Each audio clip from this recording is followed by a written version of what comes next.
بسم اللہ الرحمن الرحیم۔ یہاں ہم سورۃ الأحزاب کا ترجمہ اور تفسیر پڑھنے لگے ہیں۔ قرآن مجید کی کسی بھی آیت یا سورت کو پڑھنے سے پہلے ضروری ہے کہ ہمیں اس کے پس منظر کے بارے میں لازمی پتہ ہو کہ قرآن مجید کی یہ آیات کس پس منظر میں نازل ہوئی ہیں۔ لہٰذا اس سورت کا نام احزاب ہے اور احزاب حزب کی جمع ہے، اور عربی زبان میں حزب کا مطلب ہوتا ہے لشکر۔ چونکہ اس وقت مشرکین مکہ نے عرب کے بہت سے قبائل کے ساتھ مل کر مسلمانوں پر حملہ کر دیا تھا، یعنی مدینہ پر حملہ کر دیا تھا، اس وجہ سے اس غزوے کا نام غزوہ احزاب رکھا گیا، اور چونکہ اس غزوے کا ذکر اس صورت میں ہے لہذا اس صورت کا نام سورۃ الاحزاب رکھا گیا ہے۔ اس جنگ کا جو مشہور نام ہے وہ غزوہ خندق ہے، اور غزوہ خندق اور غزوہ احزاب ایک ہی جنگ کے دو نام ہیں۔ دوسری بات اس میں یہ ہے کہ نبی کریم صلی اللہ علیہ وسلم جب مدینہ میں تشریف لائے تو یہاں پر یہودیوں کے بہت سے قبائل آباد تھے۔ نبی کریم صلی اللہ علیہ وسلم نے ان سے میثاق مدینہ کیا، اور اس میں ایک شک یہ بھی تھی کہ اگر مدینہ پر باہر سے کوئی طاقت حملہ آور ہوتی ہے تو تمام مدینہ والے مل کر اس کا مقابلہ کریں گے، لیکن اس وقت یہودیوں نے جب غزوہ خندق ہوئی تو یہودیوں نے اس کی بدعہدی کی اور بجائے مسلمانوں کا ساتھ دینے کے مشرکین مکہ کا ساتھ دیا۔ تیسری بات اس میں یہ ہے کہ اس صورت میں یہ بات ذکر کی گئی ہے کہ اپنے منہ بولے جو بیٹے ہیں ان کو ان کے والد کے نام کے ساتھ پکارو۔ جاہلیت کے اندر ایک رسم تھی کہ منہ بولا بیٹا جو ہوتا تھا اس کو بالکل حقیقی بیٹے کی طرح سمجھا جاتا تھا، حتیٰ کہ اس کو اسی طرح وارث بنایا جاتا تھا جس طرح کہ حقیقی بیٹا وراثت کا حقدار ہوتا ہے،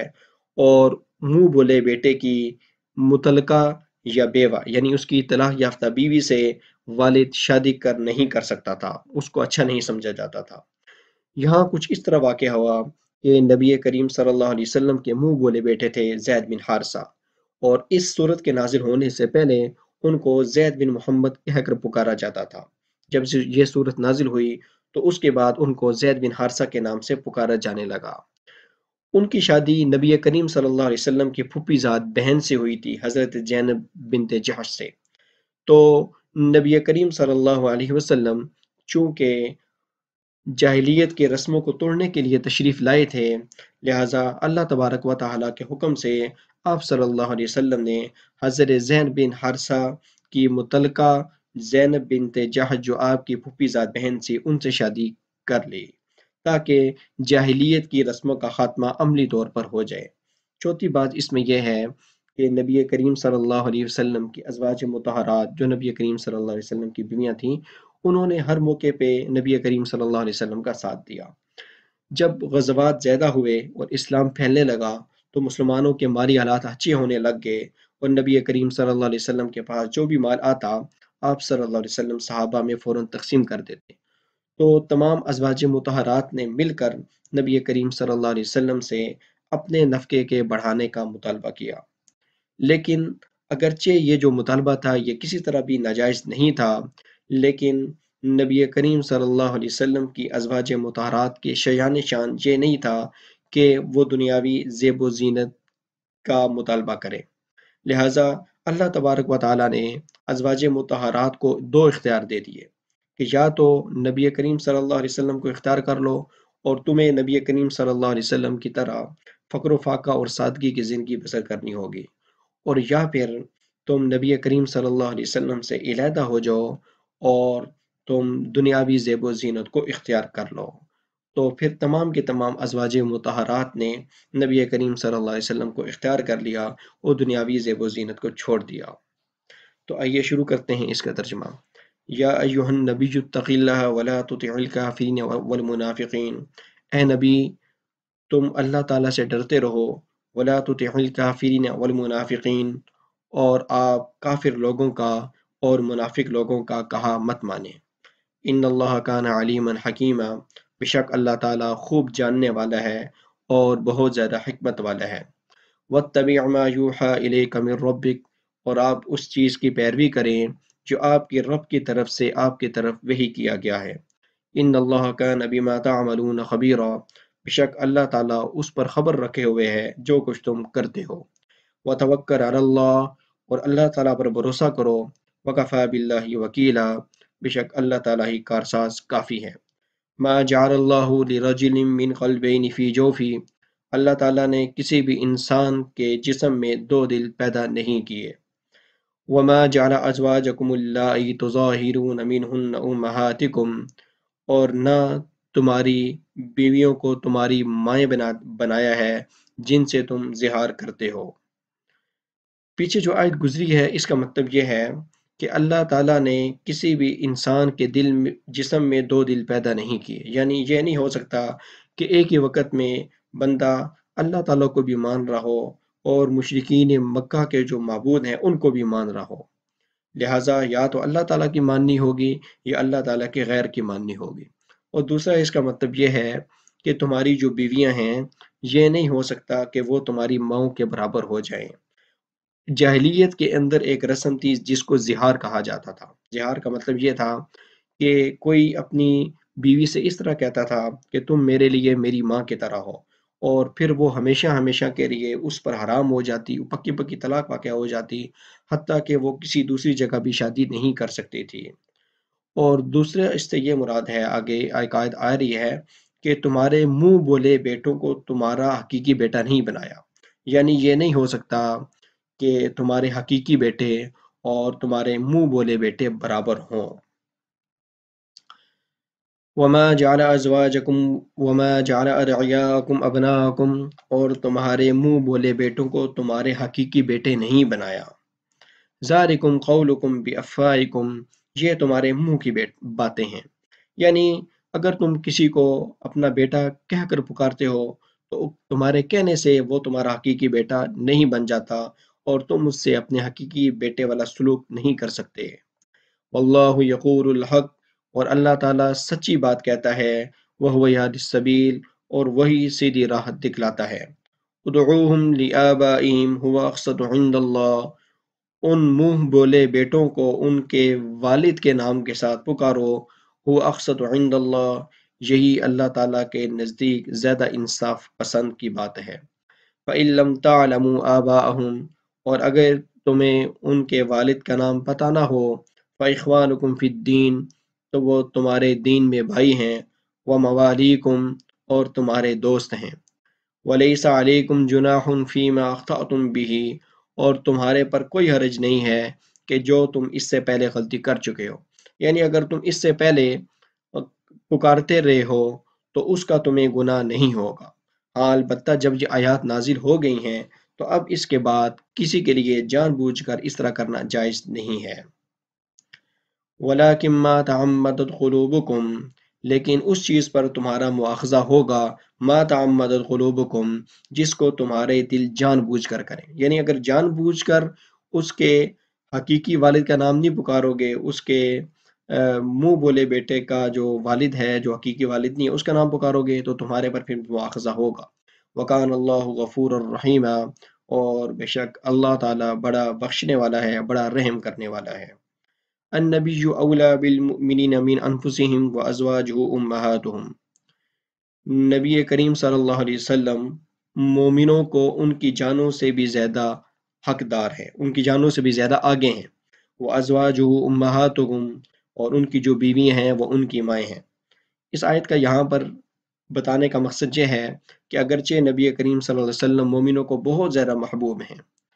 اور اس طرح جو نبی کریم صلی اللہ علیہ وسلم کی جو ازواج مطہرات ہیں مومنوں کو وہ بھی بہت زیادہ محبوب ہیں، لیکن اس کے باوجود بھی جب کوئی انسان مرتا ہے تو اس کی وراثت اور اس کا ترکہ نبی کریم صلی اللہ علیہ وسلم اور ازواج مطہرات کو نہیں ملتا۔ تو پھر یہ کیسے ہو سکتا ہے کہ کسی شخص کا ترکہ اس کے حقیقی بیٹا کے ساتھ ساتھ اس کے منہ بولے بیٹوں کو ملے؟ وَأُولُو الْأَرْحَامِ بَعْضُهُمْ أَوْلَىٰ بِبَعْضٍ فِي كِتَابِ اللَّهِ، اور رشتہ دار بعض ایک دوسرے سے زیادہ حقدار ہیں اللہ تعالیٰ کی کتاب میں، من المؤمنین،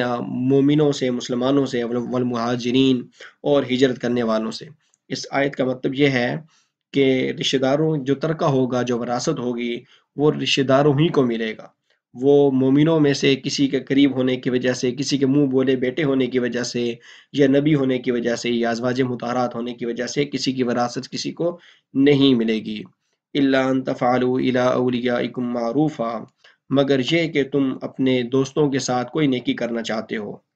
اور یہ ہر ایک کو اختیار ہوتا ہے کسی بھی شخص کو کہ وہ اپنے مال میں سے ایک تہائی کسی بھی شخص کے لیے وصیت کر سکتا ہے، اس سے زیادہ وصیت نہیں کر سکتا، ایک تہائی سے زیادہ۔ کان ذالک فی الکتاب مستورا، یہ اللہ تعالیٰ کی کتاب میں لکھا ہوا ہے، یعنی اللہ تعالیٰ کی کتاب میں پکی ٹکی بات ہے کہ جو وراثت ہوگی وہ اس کے رشتہ داروں ہی میں جاری ہوگی۔ وَإِذْ أَخَذْنَا مِنَ النَّبِيِّينَ مِيثَاقَهُمْ، اور جب اللہ تعالیٰ نے نبیوں سے ان سے عہد لیا تھا، وَمِن کا، اور آپ سے بھی عہد لیا تھا، وَمِن نوح، اور نوح سے بھی لیا تھا، وَإِبْرَاهِيم، اور ابراہیم سے بھی لیا تھا، وَموسیٰ، اور موسیٰ سے بھی عہد لیا تھا، وَعِیسیٰ ابن مریم، اور عیسیٰ ابن مریم سے بھی عہد لیا تھا، وَأَخَذْنَا مِنْهُم مِيثَاقًا غَلِيظًا،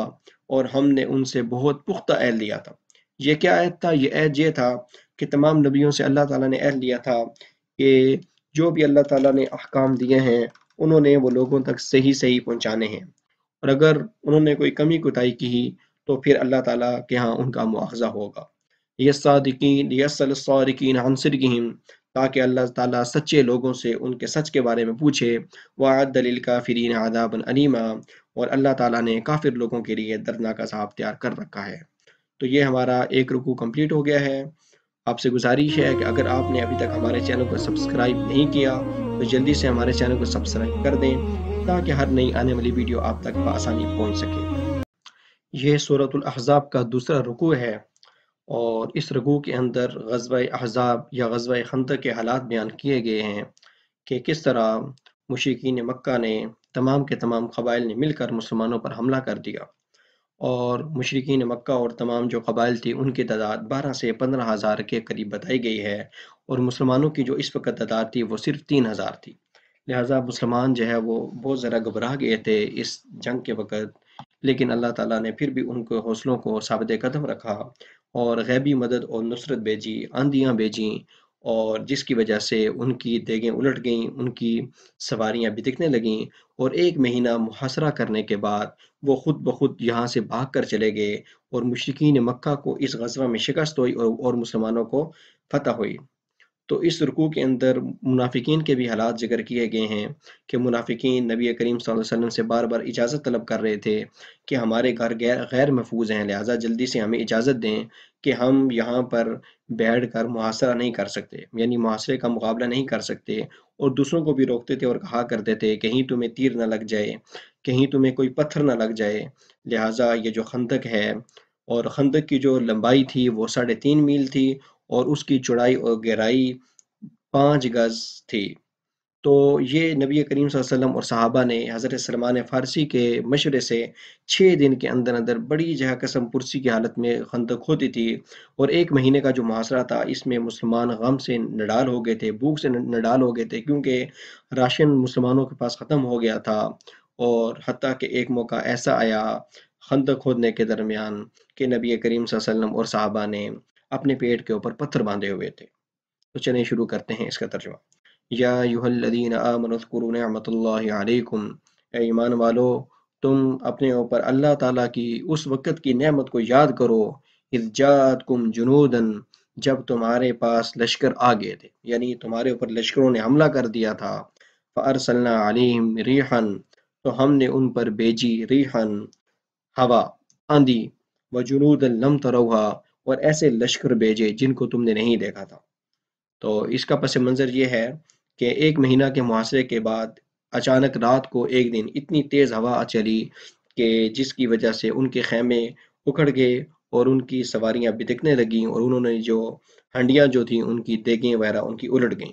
اور ابو سفیان اس کی جو ان کا سربراہ تھا وہ ذرا پریشان ہو گیا،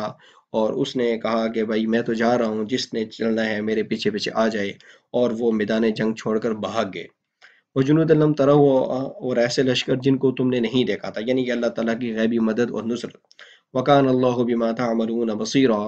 اور اللہ تعالیٰ جو کچھ تم کرتے ہو اس کو خوب دیکھنے والا ہے۔ اذ جاءوکم من فوقکم، جب وہ تمہارے پاس آ گئے تھے،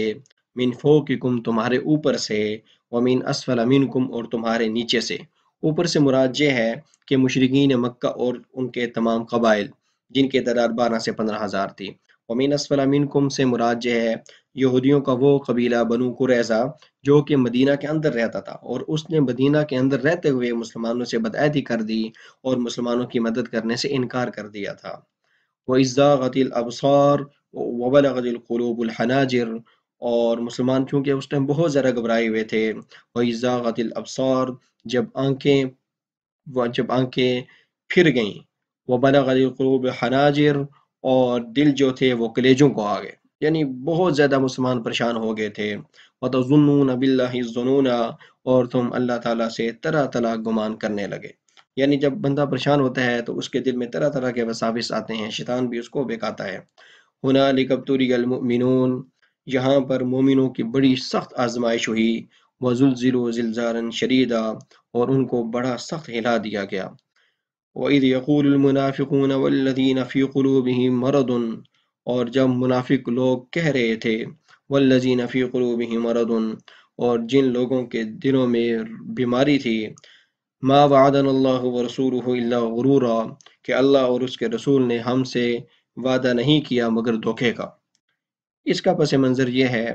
کہ خندق کھودنے کے درمیان ایک وقت ایسا آیا کہ ایک سخت چٹان آ گئی، تو نبی کریم صلی اللہ علیہ وسلم نے جب اس پہ گیندی ماری تو آدھی چٹان ٹوٹ گئی۔ تو نبی کریم صلی اللہ علیہ وسلم نے کہا کہ مجھے عراق اور شام کی فتح دکھائی گئی ہے۔ جب نبی کریم صلی اللہ علیہ وسلم نے دوسری مرتبہ اس کے اوپر گیندی ماری تو نبی کریم صلی اللہ علیہ وسلم نے کہا کہ مجھے روم کی فتح دکھائی گئی ہے، اور تیسری مرتبہ نبی کریم صلی اللہ علیہ وسلم نے کہا کہ مجھے ایران کی فتح دکھائی دی ہے۔ تو یہ ایک طرح سے معجزہ تھا اللہ تعالیٰ کی طرف سے، لیکن منافقین نے اس کا مذاق اڑایا اور کہا کہ اپنا مدینہ جو شہر ہے وہ تو سنبھالا نہیں جا رہا، اور یہاں پہ کیسر و کسرا ایران اور روم کو فتح کرنے کے خیالات ان کے ذہنوں میں آ رہے ہیں۔ تو انہوں نے اس طرح اس کے طعنے دیے اور اس کی سازش کا کہا۔ وَإِذْ قَالَتْ طَائِفَةٌ مِّنْهُمْ يَا أَهْلَ يَثْرِبَ لَا مُقَامَ لَكُمْ فَارْجِعُوا، اور جب ایک گروہ ان میں سے یہ کہتا تھا یا اہل یثرب، اے مدینہ کے لوگوں، لا مقام لکم، تمہارے ٹھہرنے کی کوئی جگہ نہیں ہے، فرجعوا، تم واپس اپنے گھروں کو چلے جاؤ۔ یعنی ایک مہینہ تک جو مشرکین مکہ نے محاصرہ کیا ہوا تھا، تو ایک تو منافقین خود آ کر وہاں پہرا نہیں دیتے تھے، اور دوسرے جو سچے مسلمان وہاں کے پہرا دیتے تھے تو ان کو بھی کہتے تھے کہ گھر چلے جاؤ، تم یہاں زخمی ہو جاؤ گے، مر جاؤ گے، تمہیں کوئی پتھر لگ جائے گا، ان کو بھی روکتے تھے۔ وَيَسْتَأْذِنُ فَرِيقٌ مِّنْهُمُ النَّبِيَّ، اور ان میں سے ایک گروہ نبی کریم صلی اللہ علیہ وسلم سے اجازت طلب کرتا تھا اور یہ کہتا تھا اِنَّ بُيُوتَنَا عَوْرًا، کہ ہمارے گھر غیر محفوظ ہیں۔ وَمَا هِيَ بِعَوْرًا، اللہ تعالیٰ کہہ رہے ہیں حالانکہ وہ غیر محفوظ نہیں تھے، بہانے کرتے تھے، اور جنگ سے چونکہ ان کو بہت زیادہ خوف آتا تھا، منافق لوگ تھے، اوپر سے ایمان لائے ہوئے تھے، دل سے ایمان نہیں لائے ہوئے تھے، اس وجہ سے جنگ سے بھاگتے تھے، بزدل لوگ تھے۔ اِن یریدون الا فرارا، وہ تو صرف راہ فرار چاہتے تھے۔ وَلَوْ دُخِلَتْ عَلَيْهِمْ مِنْ أَقْطَارِهَا، اور اگر کوئی ان پر حملہ کر دے، کوئی ان پر داخل ہو جائے ان کے آس پاس سے، ثُمَّ سُئِلُوا الْفِتْنَةَ، پھر ان سے اس آزمائش کا مطالبہ کیا جائے، لَآتَوْهَا، تو وہ فوراً آ جائیں گے، وَمَا تَلَبَّثُوا بِهَا إِلَّا يَسِيرًا، اور وہ تھوڑی سی دیر بھی نہیں لگائیں گے۔ یہاں اس آیت کا خلاصہ یہ ہے کہ اگر مسلمانوں کا کوئی دشمن ان کو یہ کہے کہ جلدی سے ہم مسلمانوں پر حملہ کرنے لگے ہیں، جلدی آ جاؤ، تو اس کی مدد کو یہ فوراً چلے جائیں گے، لیکن مسلمان جب اپنی مدد کو پکار رہے ہیں تو نہیں آ رہے، تو یعنی ان کا فوراً ساتھ دینے کے لیے پہنچ جائیں گے، لیکن مسلمانوں کی مدد کرنے کے لیے تیار نہیں ہیں۔ وَلَقَدْ كَانُوا عَاهَدُوا اللَّهَ مِنْ قَبْلُ، اور تحقیق اس سے پہلے یہ اللہ تعالیٰ سے بھی وعدہ کر چکے ہیں، لا يولون الادبار، کہ یہ پیٹھ پھیر کر نہیں بھاگیں گے۔ ان کی عادت تھی منافقین کی کہ جب بھی کوئی غزوہ ہوتا تھا تو یہ ہمیشہ پیچھے رہ جاتے تھے اور اس میں صحیح طرح حصہ نہیں لیتے تھے، لیکن جب مال غنیمت بانٹنے کی باری آتی تھی تو فوراً کہتے تھے کبھی ہمارا حصہ بھی نکالو جلدی سے، تو ہمیشہ یہ پیٹھ پھیر کے بھاگ جاتے تھے۔ تو نبی کریم صلی اللہ علیہ وسلم نے ان کو سمجھایا اور کئی بار انہوں نے عہد بھی کیا تھا کہ ابھی ہم ایسا نہیں کریں گے، لیکن ہر بار جب بھی جنگ ہوتی تھی ایسا ہی کرتے تھے۔ وَكَانَ عَهْدُ اللَّهِ مسئولا، اور اللہ تعالیٰ کے عہد کے بارے میں سوال کیا جائے گا، پوچھا جائے گا۔ قُل لَن يَنفَعَكُمُ الْفِرَارُ، آپ کہہ دیجئے لَن يَنفَعَكُمُ الْفِرَارُ، کہ تمہیں بھاگنا کسی قسم کا کوئی نفع نہیں دے گا، ان فررتم من الموت، کیونکہ موت سے تو تم بھاگ نہیں سکتے، اویل قتل یا قتل ہونے سے، مطلب موت تو تمہیں کسی جگہ بھی آ جائے گی، اور تم کسی بھی جگہ جہاں لکھا جائے گا وہاں تم کسی بھی جگہ مارے جا سکتے ہو، لہٰذا یہ کوئی یہاں سے تم بھاگ رہے ہو، کوئی موت یا قتل سے تھوڑا بھاگ رہے ہو۔ وَإِذًا لَّا تُمَتَّعُونَ إِلَّا قَلِيلًا، اور اس وقت تم تھوڑا فائدہ پہنچاؤ جاؤ گے، یعنی جب تمہیں موت آئے گی یا تم قتل کیے جاؤ گے تو پھر تمہیں تھوڑا فائدہ تمہیں اس کا مل جائے گا، لیکن اس بھاگنے کا تمہیں کوئی خاص فائدہ نہیں ہوگا۔ قُلْ مَنْ ذَا الَّذِي يَعْصِمُكُم مِّنَ اللَّهِ، آپ کہہ دیجئے وہ کون سی ذات ہے جو تمہیں بچائے اللہ تعالیٰ سے، ان اراد بکم سوءا، اگر اللہ تعالیٰ تمہارے ساتھ برائی کا ارادہ کر لے، او اراد بکم رحمہ، یا تمہارے ساتھ رحمت کا ارادہ کر لے، یعنی وہ کوئی ذات کوئی ایسی ہے کہ اگر اللہ تعالیٰ برائی کا ارادہ کرے تو اللہ تعالیٰ کی برائی کو روک لے، اور اگر اللہ تعالیٰ تمہارے سے رحمت کا ارادہ کرے تو اللہ تعالیٰ کی رحمت کو وہ روک لے، کوئی ذات ایسی نہیں ہو سکتی، وہ اللہ تعالیٰ ہی ہے۔ وَلَا يَجِدُونَ لَهُم مِّن دُونِ اللَّهِ وَلِيًّا وَلَا نَصِيرًا، اور وہ اللہ تعالیٰ کے سوا کسی کو نہیں پاتے ولیًا دوست، ولا نصیرا اور نہ مددگار، یعنی ان کو بھی یہ پتہ ہے کہ مدد اللہ تعالیٰ نے ہی کرنی ہے، لیکن پھر بھی جو ہے وہ جنگ سے بھاگ جاتے ہیں، اس میں سستی کرتے ہیں، حصہ نہیں لیتے۔ قَدْ يَعْلَمُ اللَّهُ الْمُعَوِّقِينَ مِنْكُمْ، تحقیق اللہ تعالیٰ جانتا ہے المعوقین منکم، تم میں سے ان لوگوں کو جو رکاوٹیں پیدا کرتے ہیں، رکاوٹیں ڈالتے ہیں، والقائلین لاخوانہم، اور اپنے بھائیوں سے یہ کہتے ہیں ہلم الینا، ہماری طرف آ جاؤ، ولا یأتون البأس الا قلیلا، اور وہ جنگ میں نہیں آتے مگر کم۔ اس آیت کا مطلب یہ ہے کہ ایک تو خود نہیں جاتے، اور جو جنگ میں جا رہا ہوتا ہے وہاں محاصرے کی نگرانی کرنے کے لیے اس کو بھی کہتے ہیں بھائی تم نہ جاؤ، ہمارے پاس آؤ، آؤ بیٹھ کے گپ شپ لگاتے ہیں، اور جنگ کرنے کے لیے یہ بالکل نہیں آتے، ان کے اندر بزدلی بھری ہوئی ہے۔ اشحۃ علیکم، اور یہ تمہارے اوپر لالچی ہیں، یعنی تم سے ان کو لالچ ہے کہ مال غنیمت جب تقسیم ہوگا تو فوراً پہنچ جائیں گے۔ فَإِذَا جَاءَ الْخَوْفُ رَأَيْتَهُمْ يَنْظُرُونَ، اور جب خوف ان کے پاس آ جائے، رَأَيْتَهُمْ يَنْظُرُونَ، تو آپ ان کو دیکھیں گے کہ یہ ایسے دیکھ رہے ہوتے ہیں، تَدُورُ أَعْيُنُهُمْ، کہ ان کی آنکھیں گھوم رہی ہوتی ہیں، یعنی جس طرح خوف کے مارے بندے کی آنکھیں گھوم رہی ہوتی ہیں تو خوف کے مارے ایسے گھوم رہے ہوتے ہیں۔ کَالَّذِي يُخْشَىٰ عَلَيْهِ مِنَ الْمَوْتِ، جس طرح کہ ان کے اوپر موت کی خشی طاری ہو، اس طرح جو ہے نا ان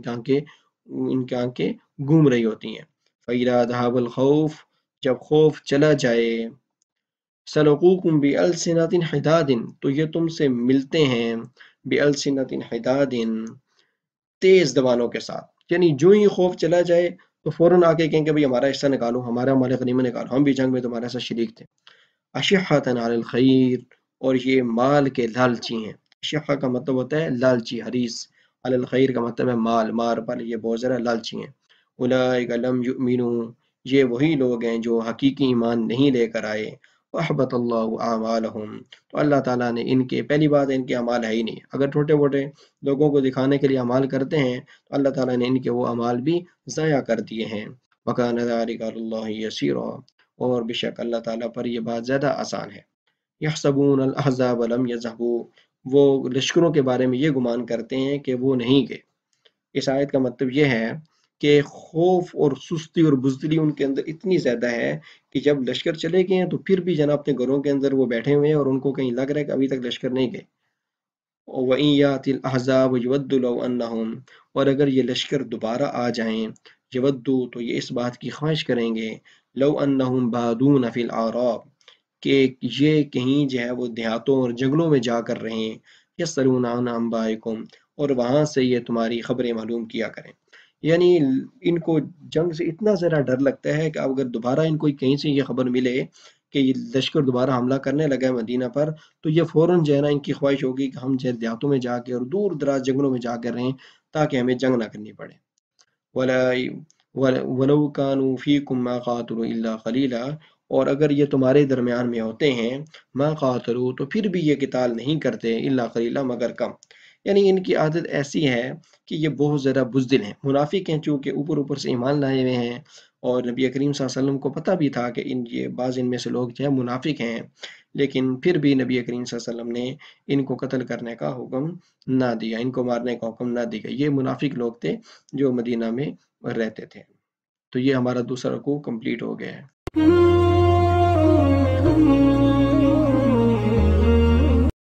یہ سورۃ الاحزاب کا رکوع نمبر 3 ہے۔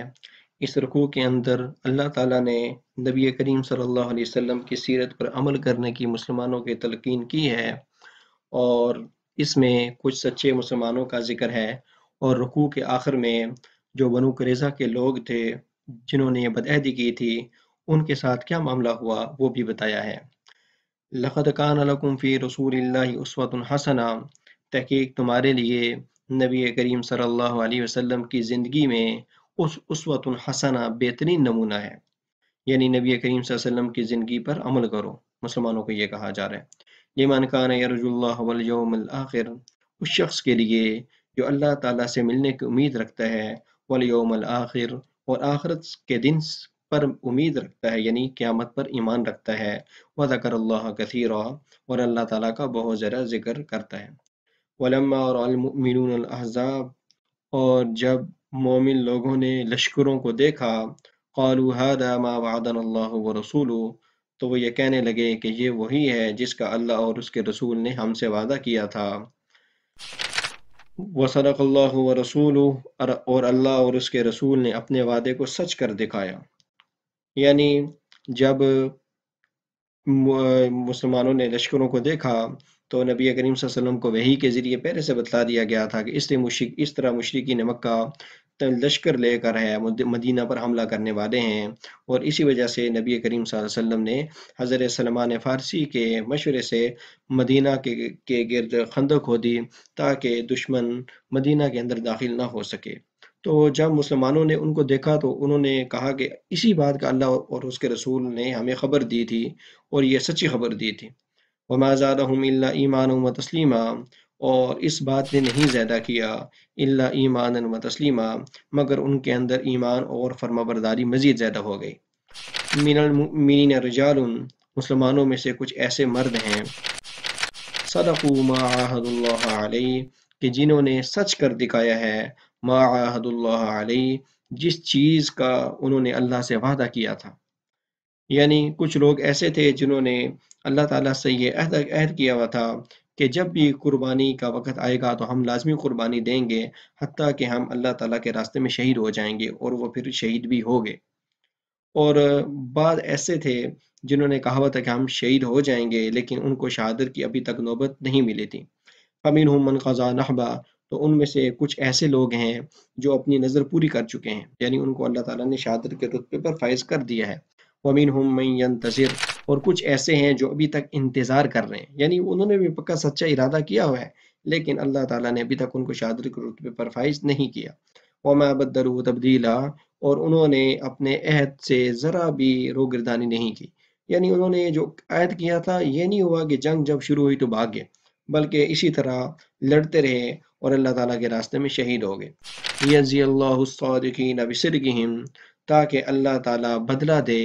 الصادقین بصدقہم، سچے لوگوں کو ان کے سچ کا، ویعذب المنافقین، اور منافق لوگوں کو عذاب دے، ان شاء اگر چاہے، او یتوب علیہم، یا ان کی توبہ قبول کر کے ان کو معاف کر دے، یعنی اللہ تعالیٰ کی مرضی ہے، اگر چاہے تو ان کو عذاب دے دے، اور اگر چاہے تو ان کی توبہ قبول کر کے ان کو معاف کر دے، یعنی توبہ کا دروازہ ان منافق لوگوں کے لیے کھلا ہوا ہے، اگر ابھی بھی وہ سچی توبہ کر لیں تو اللہ تعالیٰ ان کو معاف کر دے گا۔ ان اللہ کان غفور الرحیم، بے شک اللہ تعالیٰ بہت زیادہ بخشنے والا ہے اور نہایت رحم کرنے والا ہے۔ ورد اللہ الذین کفروا بغیظہم، اور اللہ تعالیٰ نے واپس لٹا دیا الذین کفروا، کافر لوگوں کو، بغیظہم، ان کے غصے کے ساتھ ساتھ، لم ینالوا خیرا، اور انہیں کوئی بھی بھلائی حاصل نہیں ہوئی، یعنی جو کافر لوگ مسلمانوں پر حملہ کرنے کے لیے آئے تھے تو وہ غصے سے بھرے ہوئے تھے، اللہ تعالیٰ نے ان کو وہیں بھیج دیا جہاں سے وہ آئے تھے ان کے غصے سمیت، اور انہیں کوئی بھلائی حاصل نہیں ہوئی، بلکہ الٹا جو ہے نا وہ جو اپنے ساتھ ساز و سامان لائے تھے وہ بھی چھوڑ کر بھاگ گئے، اور انہیں شکست ہوئی اور مسلمانوں کو فتح ہوئی۔ وَكَفَى اللَّهُ الْمُؤْمِنِينَ الْقِتَالَ، اور اللہ تعالیٰ مسلمانوں کو لڑائی میں کافی ہو گئے، یعنی اللہ تعالیٰ نے ایسی غیبی مدد اور نصرت بھیجی، آندیاں بھیجی کہ جس کی وجہ سے مسلمانوں کو فتح نصیب ہو گئی۔ وَكَانَ اللَّهُ قَوِيًّا عَزِيزًا، اور بے شک اللہ تعالیٰ بہت زیادہ طاقتور ہے اور بہت زیادہ زبردست اور غالب ہے۔ وَأَنزَلَ الَّذِينَ ظَاهَرُوهُمْ، اور اللہ تعالیٰ نے اتار دیا الَّذِينَ ظَاهَرُوهُمْ، جن لوگوں نے ان کی مدد کی تھی۔ یہ یہاں سے بنو قریظہ جو یہودیوں کا قبیلہ مدینہ میں رہا کرتا تھا، اس کا ذکر ہے کہ چونکہ انہوں نے مشرکین مکہ کی مدد کی تھی تو اللہ تعالیٰ نے ان کو اتار دیا، الذین ظاہروہم، جنہوں نے ان کی مدد کی تھی، من اہل الکتاب، اہل کتاب میں سے، من صیاصیہم، اہل کتاب جو ہے وہ قرآن مجید کی اصطلاح میں عیسائیوں کو اور یہودیوں کو کہا جاتا ہے، من صیاصیہم، ان کے قلعوں سے، وقذف فی قلوبہم الرعب، اور اللہ تعالیٰ نے ان کے دلوں میں رعب ڈال دیا۔ اس کا پس منظر یہ ہے کہ جب غزوہ خندق ختم ہو گئی اور مشرکین مکہ بھاگ کر چلے گئے تو نبی کریم صلی اللہ علیہ وسلم نے کہا کہ اب بنو قریظہ والوں کی جلدی سے خبر لینی ہے، تو مسلمان جلدی سے بنو قریظہ چلے گئے جو مدینہ کے اندر ہی تھوڑا دور کر کے جو ہے وہ یہودی اپنے قلعوں میں رہا کرتے تھے، وہاں چلے گئے، تو وہاں جا کر مسلمانوں نے ان کا محاصرہ کر لیا، اپنا وہ قلعہ بند ہو گئے تو انہوں نے اندر سے اپنے قلعوں کو تالے لگا لیے، تو مسلمانوں نے محاصرہ کیا اور پھر انہوں نے مطالبہ کیا کہ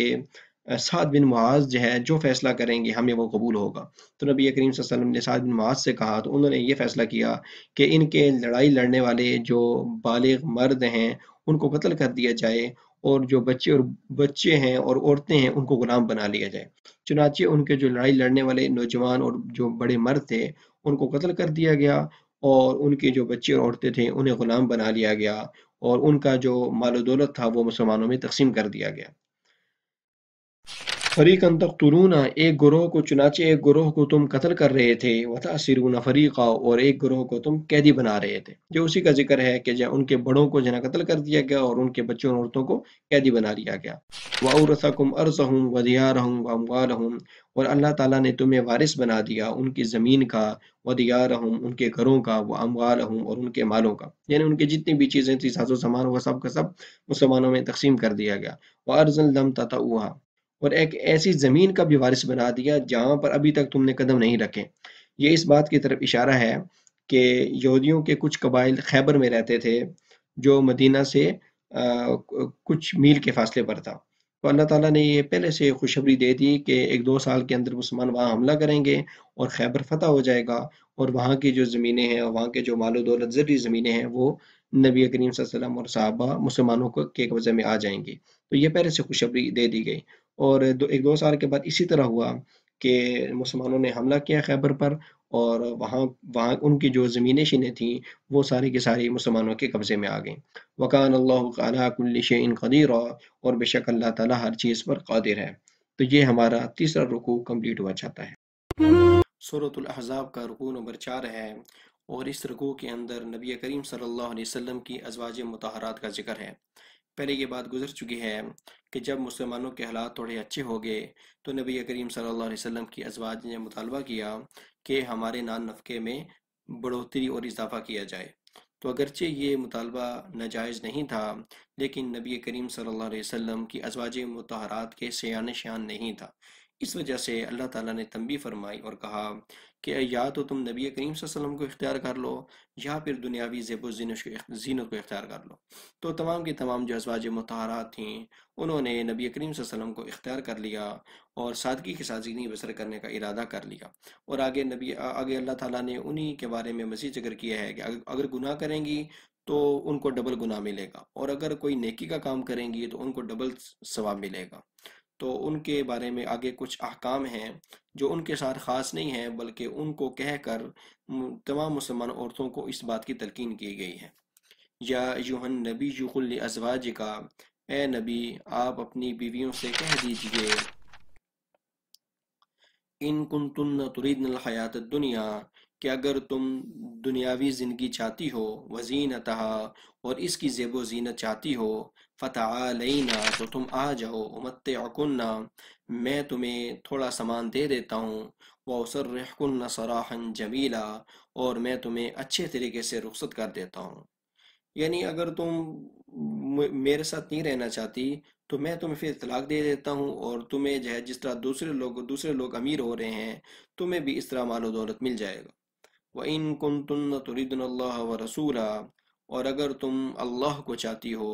وَرَسُولَهُ، اس کے رسول کو چاہتی ہو، وَالدَّارَ الْآخِرَةَ، اور اخروی زندگی کو چاہتی ہو فإن اللہ اعد للمحسنات، تو بے شک اللہ تعالیٰ نے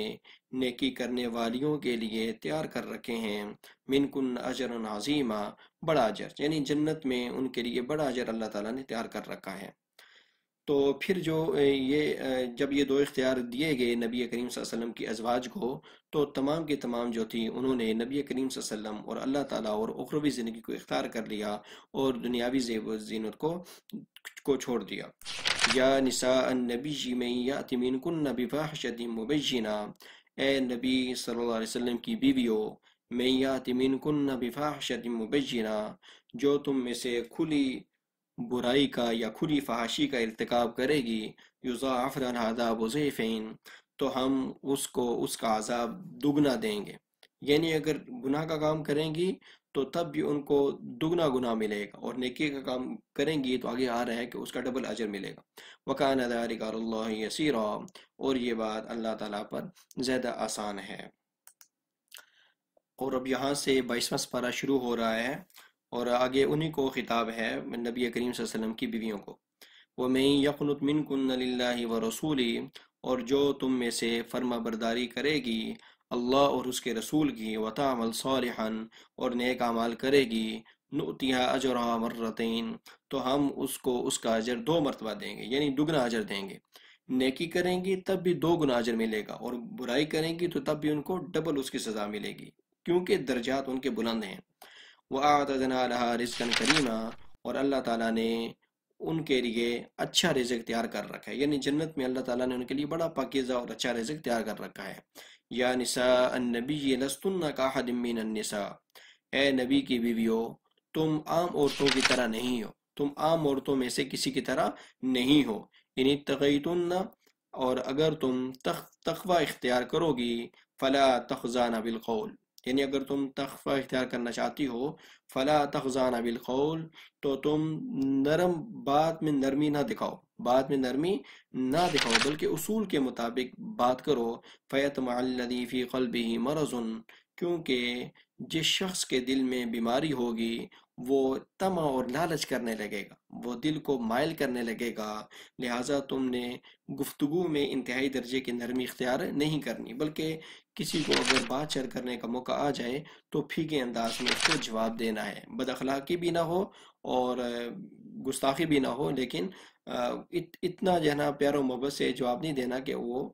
تمہاری طرف جو ہے لالچ یا طمع کرنے لگے۔ اور یہ نبی کریم صلی اللہ علیہ وسلم کی اگرچہ عورتوں کو خطاب ہے، لیکن تمام مسلمان عورتوں کو بھی اس بات کی تلقین کی جا رہی ہے۔ وَقُلْنَ قَوْلًا مَعْرُوفًا، اور تم اچھی بات کرو، معروف یعنی معروف طریقے کے مطابق، اصول کے مطابق بات کرو۔ وَقَرْنَ فِي بُيُوتِكُنَّ، اور اپنے گھروں میں ٹھہری رہو، یعنی یہ مطلب نہیں ہے کہ گھروں سے باہر نکلنا جائز نہیں ہے، بلکہ مطلب یہ ہے کہ عورت کا جو اصل مقصد ہے وہ اپنی اولاد کی پرورش ہے، وہ اس کا مقصد ہے، تو لہٰذا وہ اپنے گھر کو زیادہ اہمیت دینا اس کے لیے ضروری ہے۔ وَلَا تَبَرَّجْنَ تَبَرُّجَ الْجَاهِلِيَّةِ الْأُولَىٰ، اور تم پہلی جاہلیت کی طرح زیب و زینت کا اظہار نہ کرو، یعنی جس طرح جاہلیت میں بے پردگی کیا کرتی تھیں، اب اس طرح کی جاہلیت والی زیب و زینت کا اظہار نہیں جائز۔ وَأَقِمْنَ الصَّلَاةَ، اور نمازوں کو قائم کرو، وَآتِينَ الزَّكَاةَ، اور زکوٰۃ دیتی رہو، وَأَطِيعْنَ اللَّهَ وَرَسُولَهُ، اور اللہ اور اس کے رسول کی فرما برداری اور اطاعت کرتی رہو۔ إِنَّمَا يُرِيدُ اللَّهُ لِيُذْهِبَ عَنْكُمُ الرِّجْسَ، بے شک اللہ تعالیٰ چاہتا ہے، لِيُذْهِبَ عَنْكُمُ الرِّجْسَ،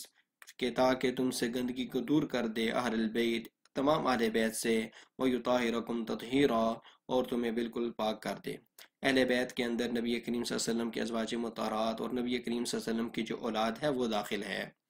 جس طرح کہ حضرت نبی کریم صلی اللہ علیہ وسلم کی جو بیٹیاں ہیں وہ آئیں گی اہل بیت میں، اور نبی کریم صلی اللہ علیہ وسلم کی ازواج مطہرات۔ وَاذْكُرْنَ مَا يُتْلَى فِي بُيُوتِكُنَّ مِنْ آيَاتِ اللَّهِ وَالْحِكْمَةِ، اور تم یاد کرو ما یتلی فی بیوتکن، جو اللہ تعالیٰ کی آیات اور حکمت کی باتیں گھروں کے اندر تلاوت کی جاتی ہیں، اس کو یاد کرتی رہو۔ ان اللہ کان لطیفا خبیرا، بے شک اللہ تعالیٰ باریک بین ہے اور خوب خبردار ہے۔ باریک بین کا یہ مطلب ہے کہ اللہ تعالیٰ ہر ایک راز کو جانتا ہے، حتیٰ کہ انسان کے دل کے اندر جو احساس اور جو خیال پیدا ہوتا ہے اللہ تعالیٰ اس کو بھی جانتا ہے۔ تو یہ ہمارے 4 رکوع سورہ احزاب کے کمپلیٹ ہو گئے ہیں۔ اگر آپ نے ابھی تک چینل کو سبسکرائب نہیں کیا تو جلدی سے ہمارے چینل کو سبسکرائب کر دیں تاکہ ہر نئی آنے والی ویڈیو آپ تک آسانی سے پہنچ سکے۔ یہ سورۃ الاحزاب کا رکوع نمبر 5 ہے، اور اس رکوع کے اندر جو ہے 4-5 باتیں بڑی اہم ذکر ہوئی ہیں۔ سب سے پہلی بات تو یہ ہے کہ اس میں مسلمان مردوں اور مسلمان عورتوں کی چند صفات ذکر کی گئی ہیں، اور اس کے اوپر جو ان صفات کو اپنائے گا ان صفات کے اوپر اللہ تبارک و تعالیٰ کی طرف سے انعامات کا اعلان کیا گیا ہے۔ اور دوسری بات یہ ہے کہ اگلی آیت کے اندر کسی بھی مسلمان مرد اور مسلمان عورت کے لیے یہ جائز قرار نہیں دیا گیا کہ جب اللہ اور اس کا رسول کوئی فیصلہ کر دیں تو کوئی مسلمان مرد اور عورت اس فیصلے سے حکم عدولی کرے۔ اور تیسری بات یہ ہے کہ جس طرح کہ سورت کے شروع میں عرض کیا تھا کہ منہ بولے بیٹے کی تلاش یافتہ جو بیوی ہے اس سے شادی کرنا جاہلیت میں اچھا نہیں سمجھا جاتا تھا، تو نبی کریم صلی اللہ علیہ وسلم نے عملی طور پر اس رسم کا خاتمہ کیا اور اس رکوع میں اس کا ذکر ہے۔ اور اسی رکوع میں ایک واحد صحابی ہیں جن کا قرآن مجید میں ذکر ہے، حضرت زید بن حارثہ، صرف انہی کا نام جو ہے لیا گیا ہے پورے قرآن مجید میں، اور اس رکوع میں ان کا نام آیا ہے۔ اور ساتھ ہی اس رکوع میں خاتم النبیین یعنی نبی کریم صلی اللہ علیہ وسلم کے خاتم النبیین ہونے پر، یعنی نبی کریم صلی اللہ علیہ وسلم آخری نبی ہیں، اس کے اوپر بڑے واضح انداز میں یہ کہا گیا ہے کہ آپ صلی اللہ علیہ وسلم آخری نبی ہیں۔ تو چلیں شروع کرتے ہیں۔ ان المسلمین والمسلمات، بے شک فرما بردار مرد، والمسلمات اور فرما بردار عورتیں، یہ جو یہاں پر یہ مذکر کا صیغہ آ رہا ہے اور اس کے بعد یہ مؤنث کا صیغہ جو آ رہا ہے، اس میں اس کا پس منظر یہ ہے کہ بہت سے صحابیات جو تھیں ان کی یہ خواہش تھی کہ اللہ تبارک و تعالیٰ نے زیادہ تر جو قرآن مجید کی آیات اور احکام نازل کیے ہیں وہ مذکر کے صیغے کے ساتھ نازل کیے ہیں، اور اگرچہ ان میں مؤنث عورتوں کا بھی ذکر ہوتا تھا، لیکن ان کی یہ خواہش تھی کہ اللہ تعالیٰ مؤنث کے صیغوں کے ساتھ جو ہے وہ مسلمان عورتوں کا ذکر کریں، تو اس وجہ سے یہاں پہ مؤنث کے ساتھ صیغے بھی ذکر کیے گئے ہیں۔ بے شک فرما بردار مرد اور فرما بردار عورتیں، والمؤمنین والمؤمنات اور مومن مرد اور مومن عورتیں، والقانتین والقانتات اور فرما بردار مرد اور فرما بردار عورتیں، والصادقین والصادقات اور سچے مرد اور سچی عورتیں، والصابرین والصابرات اور صبر کرنے والے مرد اور صبر کرنے والی عورتیں، والخاشعین والخاشعات اور عاجزی اختیار کرنے والے مرد اور عاجزی اختیار کرنے والی عورتیں، والمتصدقین والمتصدقات اور صدقہ دینے والے مرد اور صدقہ دینے والی عورتیں، والصائمین والصائمات اور روزہ رکھنے والے مرد اور روزہ رکھنے والی عورتیں، والحافظین فروجہم اور اپنی شرمگاہوں کی حفاظت کرنے والے مرد، والحافظات اور اپنی شرمگاہوں کی حفاظت کرنے والی عورتیں، والذاکرین اللہ کثیرا اور اللہ تعالیٰ کا بہت زیادہ ذکر کرنے والے مرد، والذاکرات اور اللہ تعالیٰ کا بہت زیادہ ذکر کرنے والی عورتیں۔ یہ جتنے بھی پیچھے 11 صفات جو ذکر ہوئی ہیں، پھر اللہ تعالیٰ نے ان صفات کا ذکر کر کے کہا ہے کہ جو ان صفات کو، جس کے اندر یہ صفات موجود ہیں، جو ان صفات کو اپنانے کی کوشش کرتا ہے، اعد اللہ لہم مغفرتاً، ان سب کے لیے اللہ تعالیٰ نے مغفرت تیار کر رکھی ہے، وہ اجراً عظیما اور بہت بڑا اجر اللہ تعالیٰ نے آخرت میں ان کے لیے تیار کر رکھا ہے۔ اب جو اگلی آیت ہے، وما کان لمؤمن ولا مؤمنۃ، کسی بھی مومن مرد کے لیے اور کسی بھی مومن عورت کے لیے یہ بات جائز نہیں ہے، یعنی کسی بھی مسلمان مرد یا کسی بھی مسلمان عورت کے لیے یہ بات جائز نہیں ہے، اذا قضى اللہ ورسولہ، جب اللہ اور اس کا رسول کسی بات کا فیصلہ کر دیں، ان یکون لہم الخیرہ، کہ اس کے بعد ان کو کوئی اختیار یا کوئی گنجائش ملے، من امرہم، اپنے معاملے کا۔ اب اس آیت کا پس منظر یہ ہے کہ نبی کریم صلی اللہ علیہ وسلم نے بہت سے جو مرد اور عورت سے ان کا نکاح کا پیغام بھیجا تھا، اور بعض اوقات اس طرح ہوتا تھا کہ بعض اوقات لوگ جو ہوتے تھے اپنے خاندانی حسب نسب یا زیادہ مالدار ہونے کی وجہ سے رشتہ جوڑ کا تو نہیں ہوتا تھا، لیکن وہ اس طرح کرتے تھے کہ آگے سے انکار کر دیتے تھے، اگرچہ نبی کریم صلی اللہ علیہ وسلم کے حدیث سے واضح ہے کہ زیادہ مالدار ہونا یا زیادہ نسب ہونا اسلام میں اس کا بھی اعتبار ہے، لیکن زیادہ دینداری کا اعتبار ہے۔ تو نبی کریم صلی اللہ علیہ وسلم نے بہت سے صحابہ کا اس طرح رشتہ بھیجا، تو آگے سے انہوں نے اس کو پسند نہیں فرمایا، تو جب یہ آیت نازل ہوئی تو اس کے بعد انہوں نے پھر اس کی اجازت دے دی اور پھر نکاح کے لیے راضی ہو گئے۔ تو اس کا یہ فیصلہ، اس کا یہ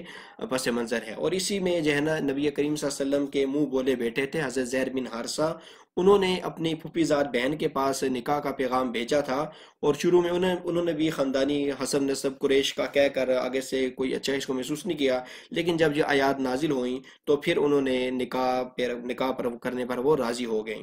تو پھر آگے اس کا ذکر آ گیا ہے کہ کس طرح ان کی آپس میں نہیں بن سکی اور آپس میں پھر ان کی طلاق ہو گئی، اور اللہ تعالیٰ نے پھر جاہلیت کی رسم کو ختم کرنے کے لیے نبی کریم صلی اللہ علیہ وسلم کو یہ حکم دیا کہ آپ اپنے منہ بولے بیٹے کی طلاق یافتہ بیوی سے شادی کر لیں تاکہ جاہلیت کی رسم ختم ہو جائے۔ وَمَن يَعْصِ اللَّهَ وَرَسُولَهُ، اور جو اللہ اور اس کے رسول کی نافرمانی کرے گا، فَقَدْ ضَلَّ ضَلَالًا مُبِينًا، تو بے شک وہ بہت زیادہ کھلی گمراہی میں پڑ گیا۔ یعنی جب اللہ اور اس کا رسول کسی بات کا فیصلہ کر دیں گے، اگرچہ یہ اس کا جو پس منظر ہے وہ خاص ہے، لیکن اب ہر مسلمان کے لیے یہ بات جائز نہیں ہے کہ نبی کریم صلی اللہ علیہ وسلم نے جو بات فیصلہ کر دی ہو وہ اس کے خلاف کرے۔ تو اللہ اور اس کے رسول کی مخالفت جائز نہیں ہے کسی بھی مسلمان کے لیے۔ وَإِذْ تَقُولُ لِلَّذِي أَنْعَمَ اللَّهُ عَلَيْهِ وَأَنْعَمْتَ عَلَيْهِ، اور جب آپ کہہ رہے تھے اس شخص کو جس پر اللہ نے انعام کیا تھا، وَأَنْعَمْتَ عَلَيْهِ، اور آپ نے بھی انعام کیا تھا، أَمْسِكْ عَلَيْكَ زَوْجَكَ، کہ اپنی بیوی کو اپنے پاس روکے رکھو، وَاتَّقِ اللَّهَ، اور اللہ تعالیٰ سے ڈرتے رہو۔ یہاں پر وہ حضرت زید بن حارثہ ہیں، اور انہی کا ذکر ہو رہا ہے کہ اللہ تعالیٰ نے بھی ان پر انعام کیا تھا، یعنی اللہ تعالیٰ نے ان پر یہ انعام کیا تھا کہ انہیں نبوت کی گود میں بھیج دیا، اور نبی کریم صلی اللہ علیہ وسلم نے ان پر یہ انعام کیا تھا کہ ان کو آزاد کر کے یہ اعلان کر دیا کہ یہ میرے منہ بلے بیٹے ہیں، اور لوگوں نے پھر ان کو زید بن محمد کہنا شروع کر دیا تھا۔ تو یہ نبی کریم صلی اللہ علیہ وسلم کا ان پر احسان تھا۔ اور جب آپ صلی اللہ علیہ وسلم نے اپنی پھوپھی زاد بہن کے ساتھ ان کی شادی کرائی، تو شروع میں تو انہوں نے انکار کیا، اور بعد میں پچھلی آیت کی وجہ سے پھر انہوں نے راضی ہو گئے ان کے نکاح کرنے پر، تو ان کی آپس میں صحیح بن نہیں سکی۔ تو چونکہ یہ آزاد کردہ غلام تھے اور وہ ایک بڑے قریش خاندان کی عورت تھیں، تو آپس میں ان کی کوئی اچھی انڈرسٹینڈنگ نہیں ہو سکی۔ تو انہوں نے ایک مرتبہ مشورہ کیا کہ میں کیا کروں، تو نبی کریم صلی اللہ علیہ وسلم نے ان کو یہ مشورہ دیا کہ امسک علیک زوجک، یعنی اپنی بیوی کو اپنے پاس روکے رکھو، یعنی طلاق نہ دو، اور اللہ تعالیٰ سے ڈرتے رہو، یعنی اللہ تعالیٰ سے ڈر کے ایک دوسرے کے حقوق کو ادا کرتے رہو۔ وَتُخْفِي فِي نَفْسِكَ مَا اللَّهُ مُبْدِيهِ وَتَخْشَى النَّاسَ، اور آپ اپنے دل میں وہ بات چھپا رہے تھے جس کو اللہ تعالیٰ عنقریب ظاہر کرنے والا تھا، وَتَخْشَى النَّاسَ، اور آپ لوگوں سے ڈر رہے تھے۔ اب یہاں پر یہ ہے کہ اللہ تعالیٰ نے نبی کریم صلی اللہ علیہ وسلم کو پہلے سے بتا دیا تھا کہ اس طرح حضرت زید بن حارثہ جو آپ کے منہ بولے بیٹے ہیں وہ اپنی بیوی کو طلاق دے دیں گے، اور پھر آپ کو ان سے شادی کرنا ہوگی تاکہ جاہلیت کی رسم ختم ہو جائے۔ لیکن پھر بھی نبی کریم صلی اللہ علیہ وسلم نے انہیں عام مشورہ دیا اور کہا کہ نہیں، تم حتی الامکان یہ کوشش کرو، نباہ کی کوشش کرو، آپس میں میاں بیوی ایک دوسرے کے حقوق ادا کرو تاکہ طلاق کی نوبت نہ آئے۔ اور یعنی اللہ مبدی، جس کو اللہ تعالیٰ ظاہر کرنے والا تھا، یعنی اللہ تعالیٰ یہ بات ظاہر کرنے والا تھا کہ عنقریب جو ہے ان کی طلاق ہو جائے گی، اور عنقریب جو ہے نبی کریم صلی اللہ علیہ وسلم کو حکم دیا جائے گا کہ آپ ان سے شادی کر لیں۔ وہ تخشى الناس، اور آپ لوگوں سے ڈر رہے تھے۔ اس کا یہ مطلب ہے کہ چونکہ جاہلیت کے اندر منہ بولے بیٹے کی طلاق یافتہ بیوی سے شادی نہیں، اس کو اچھا نہیں سمجھا جاتا تھا، اس کو اچھا نہیں خیال کیا جاتا تھا، تو لہٰذا نبی کریم صلی اللہ علیہ وسلم کو یہ ہلکا سا خوف تھا کہ جنا مشرکین مکہ اور منافقین وغیرہ بہت زیادہ تانے دیں گے کہ یہ دیکھو بھائی کس طرح کے جنا اس رسوم اختیار کر رہے ہیں۔ تو اس وجہ سے نبی کریم صلی اللہ علیہ وسلم کو ہلکا سا ڈر بھی تھا، اور چونکہ نبی کریم صلی اللہ علیہ وسلم نے خود شادی کرائی تھی، تو نبی کریم صلی اللہ علیہ وسلم جنا یہ چاہتے تھے کہ جنا یہ شادی بھی میں نے خود ہی کرائی ہے، تو وہ اس بات کو اچھا نہیں سمجھ رہے تھے کہ آپس میں ان دونوں کی طلاق ہو جائے۔ تو پھر کیونکہ نکاح کا پیغام بھی نبی کریم صلی اللہ علیہ وسلم نے خود بھیجا تھا، تو نبی کریم صلی اللہ علیہ وسلم یہ نہیں چاہتے تھے کہ آپس میں دونوں کی طلاق ہو، اور نبی کریم صلی اللہ علیہ وسلم یہ چاہتے تھے کہ آپس میں جنا ان کی شادی آگے چلتی رہے۔ واللہ احق ان تخشا، اور اللہ تعالیٰ اس بات کا زیادہ حق رکھتا ہے کہ اس سے ڈرا جائے۔ فلما قضا زید منہا، یعنی اللہ تعالیٰ، پچھلی آیت کا یہ مطلب ہے، یعنی اللہ تعالیٰ کا جو حکم ہے اس پر جو ہے نا آپ جو ہے نا لوگوں کو چھوڑ کر، لوگوں کو نہ دیکھیں کہ لوگ کس طرف جائیں گے، لوگ کیا کہیں گے، بلکہ اللہ تعالیٰ کا جو ہے نا وہ جو حکم ہے اس پر عمل کریں۔ فلما قضا زید منہا، جب حضرت زید نے اپنی بیوی کو اپنے سے علیحدہ کر لیا، یعنی اپنی بیوی کو اپنے سے طلاق دے دی، تو یہ حضرت زید پورے قرآن مجید میں صرف ایک ہی صحابی کا یہ ذکر ہے، وہ حضرت زید بن حارثہ ہیں، اور پورے قرآن مجید میں کسی بھی صحابی کا نام نہیں لیا گیا، صرف حضرت زید بن حارثہ کا نام لیا گیا ہے۔ فلما قضا زید منہا وطرا، جب حضرت زید نے ان کو اپنے سے علیحدہ کر لیا، یعنی ان کو طلاق دے دی، زوجنا کہا، تو ہم نے آپ کی شادی کرا دی اس کے ساتھ، یعنی حضرت زینب بنت جحش کے ساتھ جو آپ کی پھوپھی زاد بہن تھیں، لِكَيْ لَا يَكُونَ عَلَى الْمُؤْمِنِينَ حرج، تاکہ مسلمان مردوں پر کوئی تنگی نہ ہو، فی ازواج ادعیائہم، اپنے منہ بولے بیٹوں کی بیویوں کے ساتھ شادی کرنے میں، یعنی آئندہ کے بعد اس رسم کو ہمیشہ کے لیے ختم کر دیا جائے، اور کوئی بھی مسلمان جو مرد ہے وہ اپنے منہ بولے بیٹے کی بیوی چاہے وہ مطلقہ ہو یا طلاق یافتہ ہو اس کے ساتھ شادی کرنے میں کوئی عار یا شرم محسوس نہ کرے، یعنی اس رسم کو نبی کریم صلی اللہ علیہ وسلم نے ختم کر دیا۔ اذا قضوا منہن وطرا، جب کہ ان کے منہ بولے بیٹے ان کو طلاق دے دیں، اپنے سے علیحدہ کر لیں۔ وَكَانَ أَمْرُ اللَّهِ مَفْعُولًا، اور بے شک اللہ تعالیٰ کا حکم پورا ہو کر رہنے والا ہے۔ مَا كَانَ عَلى النَّبِيِّ مِنْ حَرَجٍ فِي مَا فَرَضَ اللَّهُ لَهُ، نبی کے لیے کسی بات میں کوئی تنگی نہیں ہوتی جو اللہ تعالیٰ نے اس کے لیے مقرر کر دیا ہو، یعنی اللہ تعالیٰ یہ بتا رہے ہیں کہ نبی کا کام ہے اللہ تعالیٰ کے حکم کی فرمانبرداری کرنا، اور نبی کو بالکل تنگی محسوس نہیں ہوتی جو اللہ تعالیٰ اس پر حکم دیتا ہے، جو اس کو کام دیتا ہے، جو حکم دیتا ہے، نبی اس کو فوراً بجا لاتا ہے۔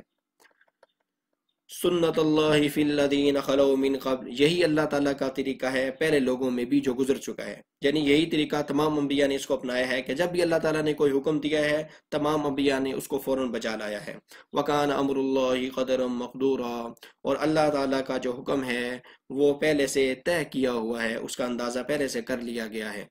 الذین یبلغون رسالات اللہ، اب اللہ تعالیٰ نبیوں کی صفات بیان فرما رہے ہیں کہ جو وہ ایسی ہستیاں ہیں جو کہ اللہ تعالیٰ کے پیغامات کو لوگوں تک پہنچاتے ہیں، وَيَخْشَوْنَهُ، اور وہ صرف اللہ تعالیٰ سے ڈرتے ہیں، وَلَا يَخْشَوْنَ أَحَدًا إِلَّا اللَّهُ، اور اللہ کے سوا وہ کسی سے نہیں ڈرتے، وَكَفَى بِاللَّهِ حَسِيبًا، اور اللہ تعالیٰ حساب کو کافی ہے، یعنی اللہ تعالیٰ خوب جو ہے حساب لینے والا ہے۔ ما کان محمد ابا احد من رجالکم، محمد صلی اللہ علیہ وسلم تمہارے مردوں میں سے کسی کے باپ نہیں ہیں، یعنی کسی کے حقیقی باپ نہیں، کیونکہ نبی کریم صلی اللہ علیہ وسلم کی جو نرینہ اولاد تھی وہ جو بچے تھے وہ شروع میں خالی بچیاں رہ گئی تھیں 4، اور جو 3 جو بچے تھے وہ شروع میں چھوٹی عمر میں فوت ہو گئے تھے، اور دوسرے جو زید بن حارثہ ہیں ان کے نبی کریم صلی اللہ علیہ وسلم حقیقی باپ نہیں ہیں، بلکہ ان کے چونکہ منہ بولے باپ تھے تو لہٰذا یہ کہا جا رہا ہے تمہارے مردوں میں سے کسی کا باپ نہیں ہے، یعنی کوئی بھی ایسا مرد نہیں ہے کہ جس کے نبی کریم صلی اللہ علیہ وسلم باپ ہوں۔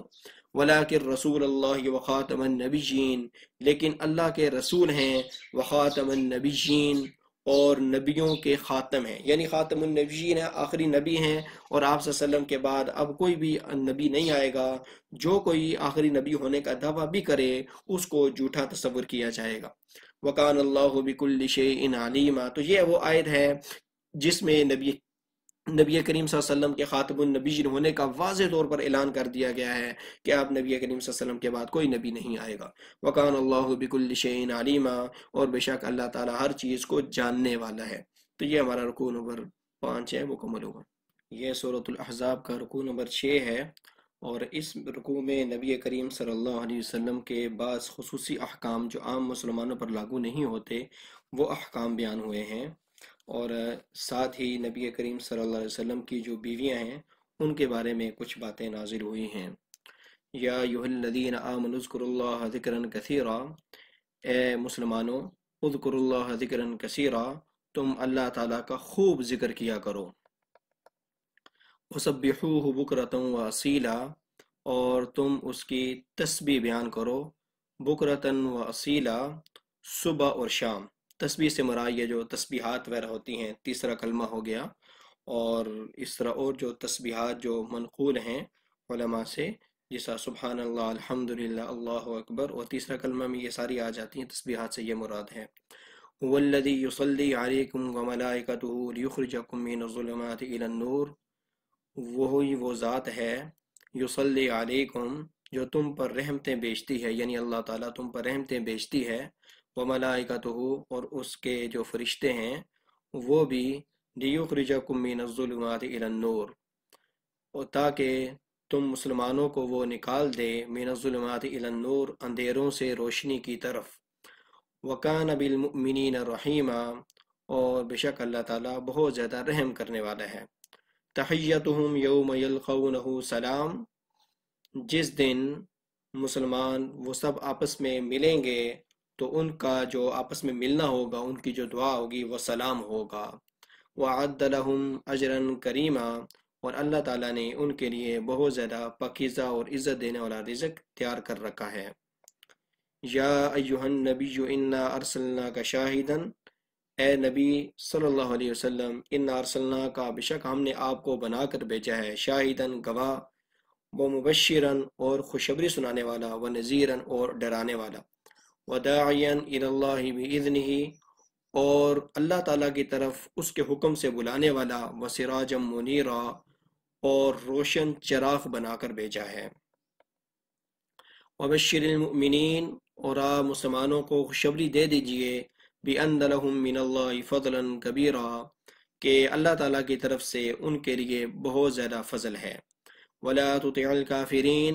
وَالْمُنَافِقِينَ اور آپ کافر لوگوں کا اور منافق لوگوں کی بات نہ مانیں، وَدَعْ عَزَاهُمْ اور اگر ان کی طرف سے آپ کو کوئی تکلیف پہنچے تو اس کی پرواہ نہ کریں، ان کی تکلیف کو چھوڑ دیں، یعنی اس کی پرواہ نہ کریں۔ وَتَوَكَّلْ عَلَى اللَّهِ اور اللہ تعالیٰ پر بھروسہ کریں، وَكَفَى بِاللَّهِ وَكِيلًا اور اللہ تعالیٰ کا ساز کافی ہے۔ یہ جو جتنی بھی آیات ہیں یہ مسلمانوں کے لیے اور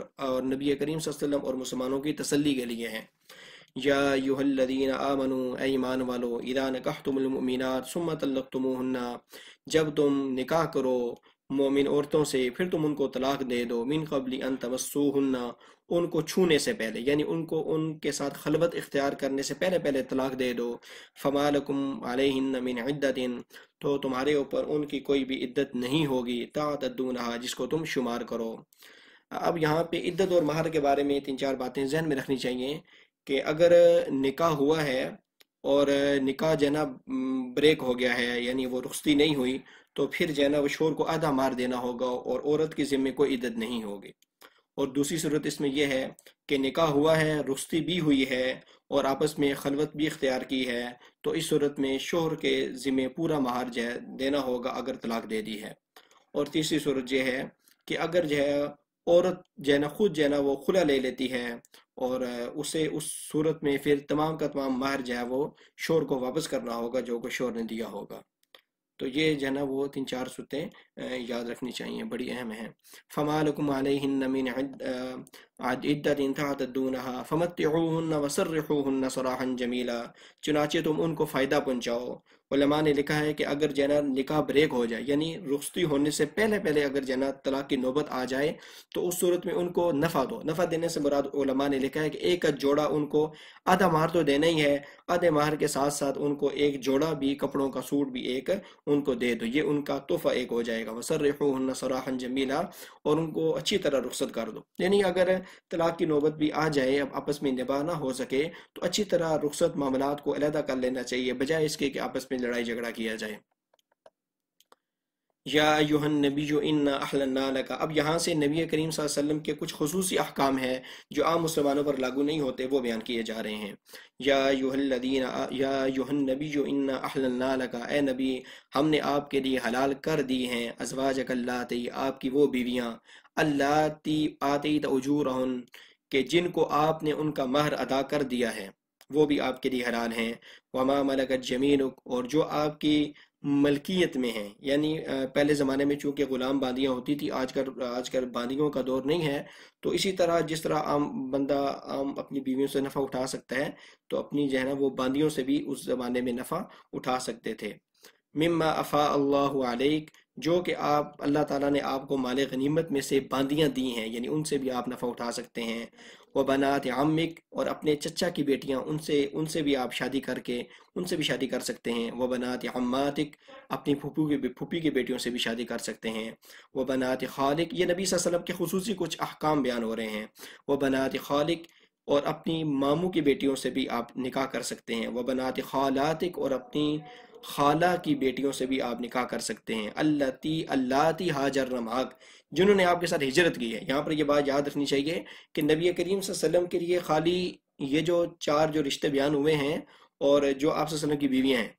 یہ وہی آپ صلی اللہ علیہ وسلم کے لیے حلال قرار دی گئی ہیں جنہوں نے ہجرت کی۔ اگر کسی نے ہجرت نہیں کی مکہ سے مدینہ کی طرف، تو ان سے آپ صلی اللہ علیہ وسلم نکاح کرنا آپ صلی اللہ علیہ وسلم کے لیے جائز قرار نہیں دیا۔ اسی وجہ سے شرط لگائی گئی ہے کہ جنہوں نے آپ کے ساتھ ہجرت کی ہے وہی صرف ان سے آپ صرف نکاح کر سکتے ہیں۔ وَمُرَاتً مُؤْمِنَةً إِن وَهَبَتْ نَفْسَهَا، اور اگر کوئی مومن عورت ایسی ہے کہ جو اپنا نفس اپنے آپ کو آپ کے لیے ہبہ کر دے، تحفے میں دے دے، ان اراد النبی ان یستنکحا، بشرطے کہ نبی اس سے خود نکاح کرنا چاہے۔ یعنی کوئی عورت آتی ہے، وہ کہتی ہے آپ مجھ سے نکاح کر لیں، تو نبی صلی اللہ علیہ وسلم بھی اگر نکاح کرنا چاہتے ہیں تو اس سے نکاح کر سکتے ہیں، یعنی بغیر جو ہے نا مہر کے، بغیر، حالانکہ عام مسلمان کے لیے بغیر مہر کے نکاح کرنا جائز نہیں ہے، لیکن نبی صلی اللہ علیہ وسلم کی یہ خصوصیت ہے۔ اگرچہ نبی کریم صلی اللہ علیہ وسلم نے اس خصوصیت کو کبھی بھی اپنے اوپر لاگو نہیں کیا، اور ہمیشہ آپ نے جس سے بھی نکاح کیا ہے آپ نے ہمیشہ اس عورت کا مہر دیا ہے۔ خالصۃ لک من دون المؤمنین، یہ حکم صرف آپ کے لیے ہے اور یہ دوسرے مسلمانوں کے لیے نہیں ہے۔ یعنی یہ جو دو احکام ہیں کہ ایک تو جو ہے نا وہ جنہوں نے ہجرت کی ہے صرف انہی کے ساتھ آپ نکاح کر سکتے ہیں، اور دوسرا یہ ہے کہ آپ کوئی عورت اگر ہبہ کر دے آپ بغیر مہر کے نکاح کر سکتے ہیں۔ یہ حکم خالی آپ کے لیے، عام مسلمانوں کے لیے نہیں ہے۔ اور آپ کے لیے یہ بھی جائز نہیں ہے کہ آپ کسی جو اہل کتاب ہے، یعنی جو یہودی جو عیسائی ہے، اس سے آپ جو ہے نکاح کر سکیں۔ عام مسلمانوں کے لیے پہلے یہ بات جائز تھی کہ وہ یہودی یا نصرانی کوئی عیسائی سے نکاح کر سکتا تھا۔ تو نبی کریم صلی اللہ علیہ وسلم کی یہ خصوصیت ہے کہ ایک تو جس نے ہجرت کی اس سے نکاح کرنا ضروری ہے، اور اہل کتاب سے نکاح نہیں ہو سکتا بلکہ صرف مسلمان سے نکاح ہو سکتا ہے، اور تیسرا یہ ہے کہ بغیر مہر کے آپ صلی اللہ علیہ وسلم نکاح کر سکتے ہیں، لیکن آپ صلی اللہ علیہ وسلم نے اس خصوصیت کو کبھی اپنے اوپر لاگو نہیں کیا۔ قد علمنا ما فرضنا علیہم، تحقیق ہم جانتے ہیں جو ہم نے ان پر فرض کیا ہے۔ اس سے مراد مہر ہے کہ ہم نے عام بندوں پر تو مہر فرض کیا ہے لیکن آپ کے اوپر فرض نہیں کیا، اس سے یہ مراد ہے۔ قد علمنا ما فرضنا علیہم، اللہ تعالیٰ فرما رہے ہیں تحقیق ہم جانتے ہیں جو ہم نے ان مردوں کے اوپر، ان مسلمان مردوں کے اوپر فرض کیا ہوا ہے، یعنی مہر، عورتوں کا مہر فرض کیا ہوا ہے۔ فی ازواجہم، ان کی بیویوں کے بارے میں، وما ملکت ایمانہم، اور ان کی اور جو ان کے مالک بنے، یعنی جو ان کی باندیاں ہیں۔ ملکت ایمان سے مراد جو ہے نا باندیاں ہوتی ہیں۔ لکی لا یکون علیک حرج، تاکہ آپ کے اوپر کوئی تنگی نہ رہے، یعنی ہم نے مسلمان مردوں پر تو مہر کو واجب قرار دیا ہے لیکن آپ کے اوپر ہم نے اس کو واجب قرار نہیں دیا تاکہ آپ کے اوپر کوئی تنگی نہ رہے۔ وکان اللہ غفور الرحیم، اور اللہ تعالیٰ بہت زیادہ بخشنے والا اور رحم کرنے والا ہے۔ ترجی من تشاء منہن، آپ ان جو عورتیں ہیں ان میں سے اگر آپ جو ہے کسی کی باری مؤخر کرنا چاہتے ہیں، اگر ایک یہاں پر یہ بات بھی سمجھ لینی چاہیے کہ عام مرد کے لیے 4 سے زیادہ شادیاں کرنا جائز نہیں ہے، لیکن نبی صلی اللہ علیہ وسلم کی یہ خصوصیت ہے کہ آپ صلی اللہ علیہ وسلم نے 11 کے قریب نکاح کیے تھے، اور ایک ہی وقت میں جب آپ صلی اللہ علیہ وسلم فوت ہوئے تھے تو آپ صلی اللہ علیہ وسلم کے ایک ہی وقت میں 9 بیویاں موجود تھیں۔ تو یہ آپ صلی اللہ علیہ وسلم کی خصوصیت ہے کہ آپ 4 سے زیادہ بھی نکاح کر سکتے ہیں۔ عام بندے کے لیے 4 سے زیادہ نکاح کرنا جائز نہیں ہے۔ تو عام بندے کے لیے یہ بھی بات جائز نہیں ہے کہ ایک بیوی کو وہ اس کے ساتھ زیادہ راتیں گزارے اور دوسرے کے ساتھ جو ہے نا کم راتیں گزارے، بلکہ اگر بیویاں اگر زیادہ ہیں، ایک سے زیادہ ہیں، تو جتنی راتیں ایک کے پاس گزارے گا اس کے لیے یہی بات جو ہے نا وہ واجب ہے اس پر کہ دوسرے کے ساتھ، یا اگر زیادہ بیوی ہیں تو سب کے ساتھ جو ہے نا اتنی راتیں گزارنا اس پر واجب ہے۔ تو لیکن نبی صلی اللہ علیہ وسلم کی یہ خصوصیت ہے کہ جو ہے نا وہ ایک کو اگر زیادہ راتیں گزارنا چاہیں، دوسرے کم گزارنا چاہیں تو گزار سکتے ہیں، لیکن نبی صلی اللہ علیہ وسلم نے اس خصوصی کو بھی کبھی اختیار نہیں کیا، اور ہمیشہ آپ صلی اللہ علیہ وسلم نے بیویوں کے درمیان برابری اختیار کی ہے۔ ترجی من تشاء منہن، آپ صلی اللہ علیہ وسلم جس کو چاہیں ان میں سے کسی کی باری مؤخر کر دیں۔ وتوبی الیک من تشاء، اور جس کو چاہیں ان میں سے آپ صلی اللہ علیہ وسلم ٹھکانہ دے دیں، یعنی جس کے پاس آپ صلی اللہ علیہ وسلم چاہیں رات گزاریں، جس کو چاہیں رات، جس کے پاس چاہیں رات نہ گزاریں، یہ آپ صلی اللہ علیہ وسلم کی خصوصیت ہے۔ وَمَنِ ابْتَغَيْتَ مِمَّنْ عَزَلْتَ فَلَا جُنَاحَ عَلَيْكَ، اور جس کو آپ صلی اللہ علیہ وسلم اپنے پاس بلانا چاہیں، اگرچہ آپ صلی اللہ علیہ وسلم نے پہلے سے اس کو اپنے سے علیحدہ کر دیا ہو تو یہ بھی آپ پر کوئی حرج نہیں، یعنی اگر کوئی بیوی ہے اور اس سے آپ صلی اللہ علیہ وسلم نے یہ کہہ دیا تھا کہ اگر اس طرح کی کوئی صورت پیدا ہو جائے کہ آپ صلی اللہ علیہ وسلم نے اس کو کہا ہو بھائی میں آپ کے ساتھ رات نہیں گزارنا چاہتا، اور آپ صلی اللہ علیہ وسلم کا بھی دل ہے میں اس کے رات گزارنا چاہتا ہوں، تو آپ صلی اللہ علیہ وسلم اس سے رات گزار سکتے ہیں، یعنی آپ پر اس کے بارے میں کوئی حرج نہیں ہے۔ ذَلِكَ أَدْنَىٰ أَن تَقَرَّ أَعْيُنُهُنَّ، یہ بات اس بات کے زیادہ قریب ہے کہ آپ کے اس طرح کرنے سے ان بیویوں کی آنکھیں ٹھنڈی ہوں گی، وَلَا يَحْزَنَّ، اور غم نہ کریں، ولا ویرزینا، اور وہ سب کی سب کیا ہو جائیں گی، راضی ہو جائیں گی، یعنی جب یہ پتہ چلے گا آپ صلی اللہ علیہ وسلم پر مہر بھی فرض نہیں ہے، آپ صلی اللہ علیہ وسلم پر باری مقرر کرنا بھی فرض نہیں ہے، اس کے باوجود جب آپ ان کا مہر بھی ادا کریں گے، ان کے ساتھ باری بھی مقرر کریں گے، تو وہ آپ صلی اللہ علیہ وسلم کی زیادہ عزت و تکریم کریں گی، اور وہ ان کی آنکھیں مزید ٹھنڈی ہو جائیں گی کہ آپ صلی اللہ علیہ وسلم بڑھ چڑھ کر ان کے ساتھ احسان کر رہے ہیں۔ بما آتیتہن کلہن، جو آپ صلی اللہ علیہ وسلم نے ان کو دیں، اس سے وہ راضی بھی ہو جائیں گی۔ واللہ یعلم ما فی قلوبکم، اور اللہ تعالیٰ جانتا ہے جو کچھ تمہارے دلوں میں ہے۔ وکان اللہ علیما حلیما، اور اللہ تعالیٰ بہت زیادہ علم والا ہے اور بہت زیادہ بردبار ہے۔ لا یحل لک النساء من بعد، اس کے بعد آپ کے لیے کوئی اور عورتیں حلال نہیں ہیں، یعنی پیچھے جو رشتے بیان ہوئے ہیں کہ جنہوں نے ہجرت کی ہو، جو باندیاں ہوں، اور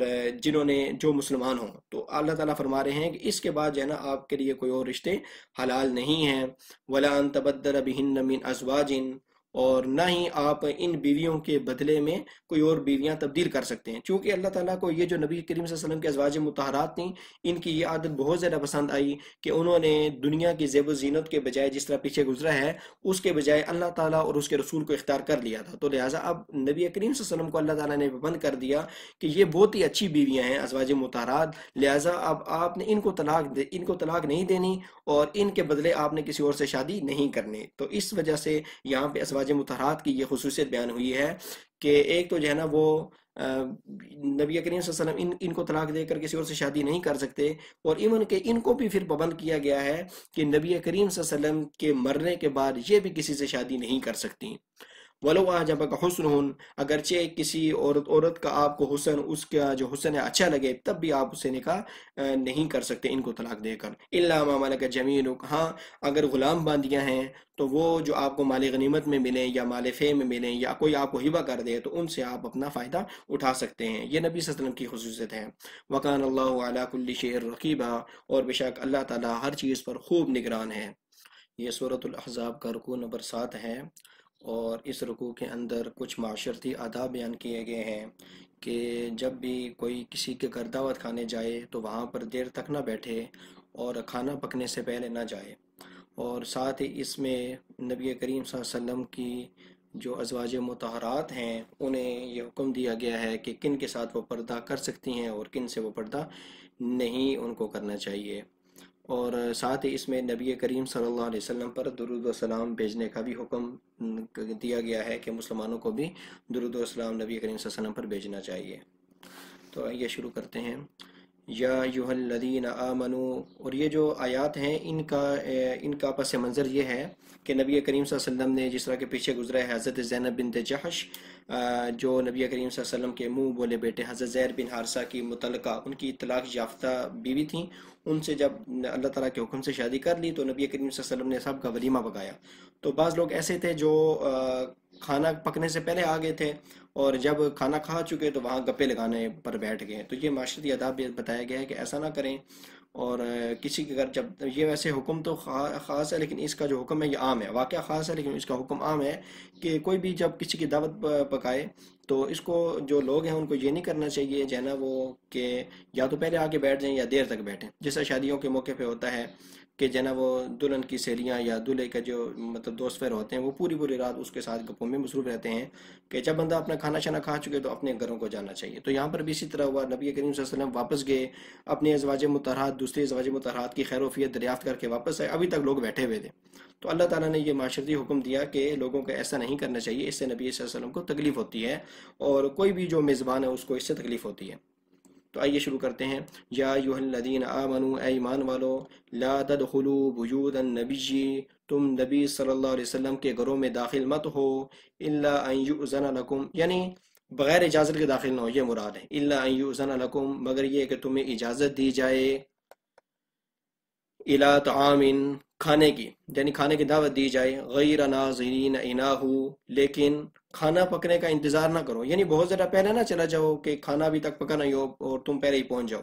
ولیکن اذا دعیتم فادخلوا، لیکن جب تمہیں دعوت دی جائے، دعوت پر بلایا جائے، فادخلوا، تو تم اس وقت جا سکتے ہو، داخل ہو جاؤ۔ فاذا طعمتم، چنانچہ جب تم کھانا کھا چکو، فانتشروا، تو منتشر ہو جاؤ، یعنی واپس اپنے گھروں کو چلے جاؤ۔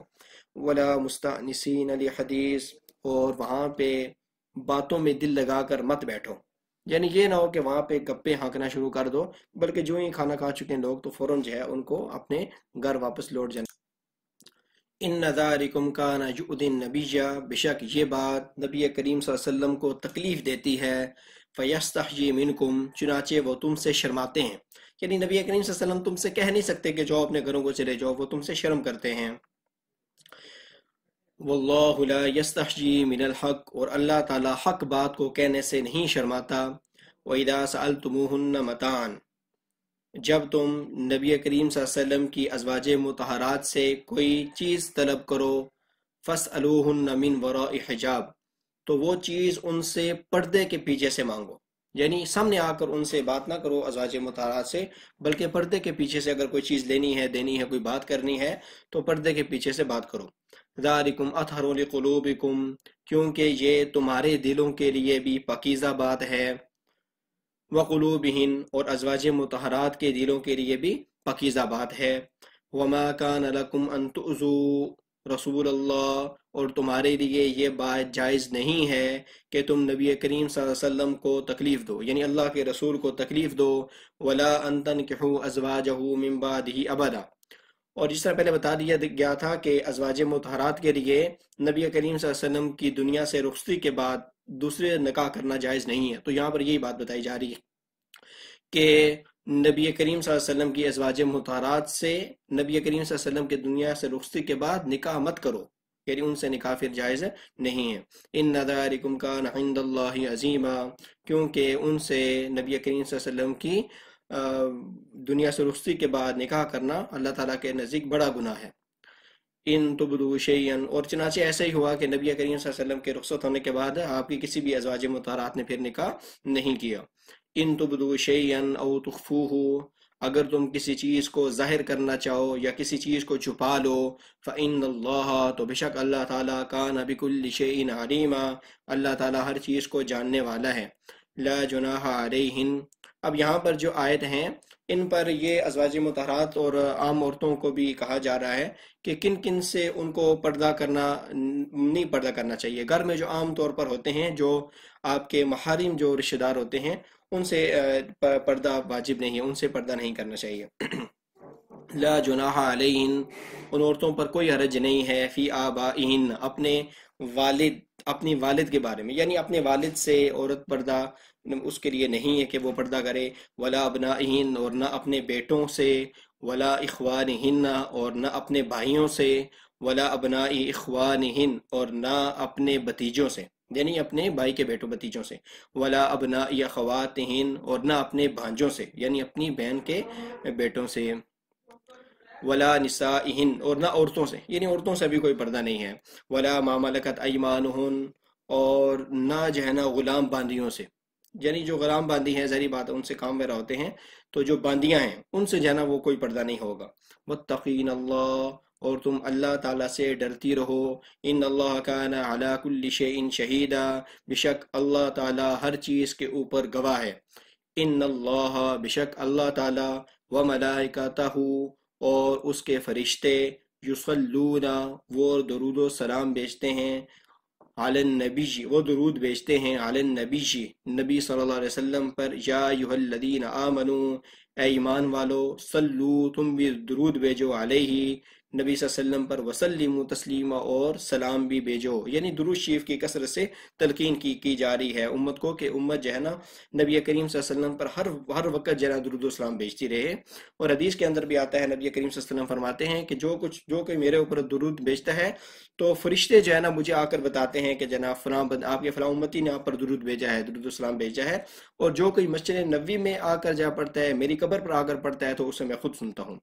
ان الذین یؤذون اللہ، بے شک جو لوگ اللہ کو تکلیف دیتے ہیں، ورسولہ اور اس کے رسول کو تکلیف دیتے ہیں، لعنہم اللہ، اللہ تعالیٰ ان پر لعنت کرتا ہے، فی الدنیا والآخرہ، دنیا میں بھی اور آخرت میں بھی، وَأَعَدَّ لَهُمْ عَذَابًا مُهِينًا، اور اللہ تعالیٰ نے ان کے لیے رسوا کرنے والا عذاب تیار کر رکھا ہے۔ والذین یؤذون المؤمنات، اور بے شک جو لوگ مومن مردوں کو تکلیف دیتے ہیں، والمؤمنات اور مومن عورتوں کو تکلیف دیتے ہیں، بغیر مکتسبوا، ان کے جرم کے بغیر، یعنی انہوں نے کوئی جرم نہیں کیا، بلا وجہ ان کو تنگ کرتے ہیں، تکلیف دیتے ہیں، فقد احتملوا بہتانا واثما مبینا، تو چنانچہ انہوں نے بہت بڑا بہتان اور واضح گناہ کو اپنے اوپر اٹھایا ہے، یعنی انہوں نے گناہ اور بہتان ترازی کو اپنے اوپر اس کا بوجھ اٹھایا ہے، یعنی اس کا گناہ اور سزا ان کو قیامت کے روز بھگتنی ہوگی۔ الاحزاب کا رکوع نمبر 8 ہے، اور اس رکوع میں مسلمان عورتیں اور جو نبی کریم صلی اللہ علیہ وسلم کے ازواج مطہرات ہیں انہیں پردے کا حکم دیا گیا ہے کہ جب وہ باہر نکلیں تو پردہ کیا کریں، اور ساتھ ہی اس میں کچھ منافقین کا بھی ذکر ہے، اور اس میں جو ہے نا کچھ ایسے لوگوں کا ذکر ہے جو دنیا میں اپنے سرداروں اور اپنے جو ہے نا جو بڑے لوگ تھے ان کی پیروی کرتے تھے جنہوں نے انہیں گمراہ کیا۔ تو آئیے شروع کرتے ہیں۔ یا ایھا النبی قل لازواجک، اے نبی آپ صلی اللہ علیہ وسلم کہہ دیجئے اپنی بیویوں کو، و بناتک اور اپنی بیٹیوں کو، و نساء المؤمنین اور مسلمان عورتوں کو، یدنین علیہن من جلابیبہن کہ وہ اپنے اوپر بڑی چادریں لٹکا لیا کریں، ذالک ادنی ان یعرفن فلا یؤذین، یہ اس بات کے زیادہ قریب ہے کہ اگر وہ پہچان لی جائیں گی تو ان کو تکلیف نہ دی جائے گی۔ اس آیت کے اصل میں پس منظر یہ ہے کہ جب مسلمان عورتیں جب باہر نکلتی تھیں نبی کریم صلی اللہ علیہ وسلم کی ازواج مطہرات اور عام مسلمان عورتیں، تو منافقین انہیں چھیڑا کرتے تھے، تو حضرت فاروق اعظم رضی اللہ تعالیٰ عنہ نے نبی کریم صلی اللہ علیہ وسلم کو مشورہ دیا کہ آپ صلی اللہ علیہ وسلم اپنی ازواج مطہرات اور تمام مسلمان عورتوں کو حکم دیں کہ وہ پردہ کیا کریں تاکہ منافق لوگ انہیں نہ چھیڑیں، کیونکہ جب کوئی عورت پردہ کرتی ہے تو اس کی وجہ سے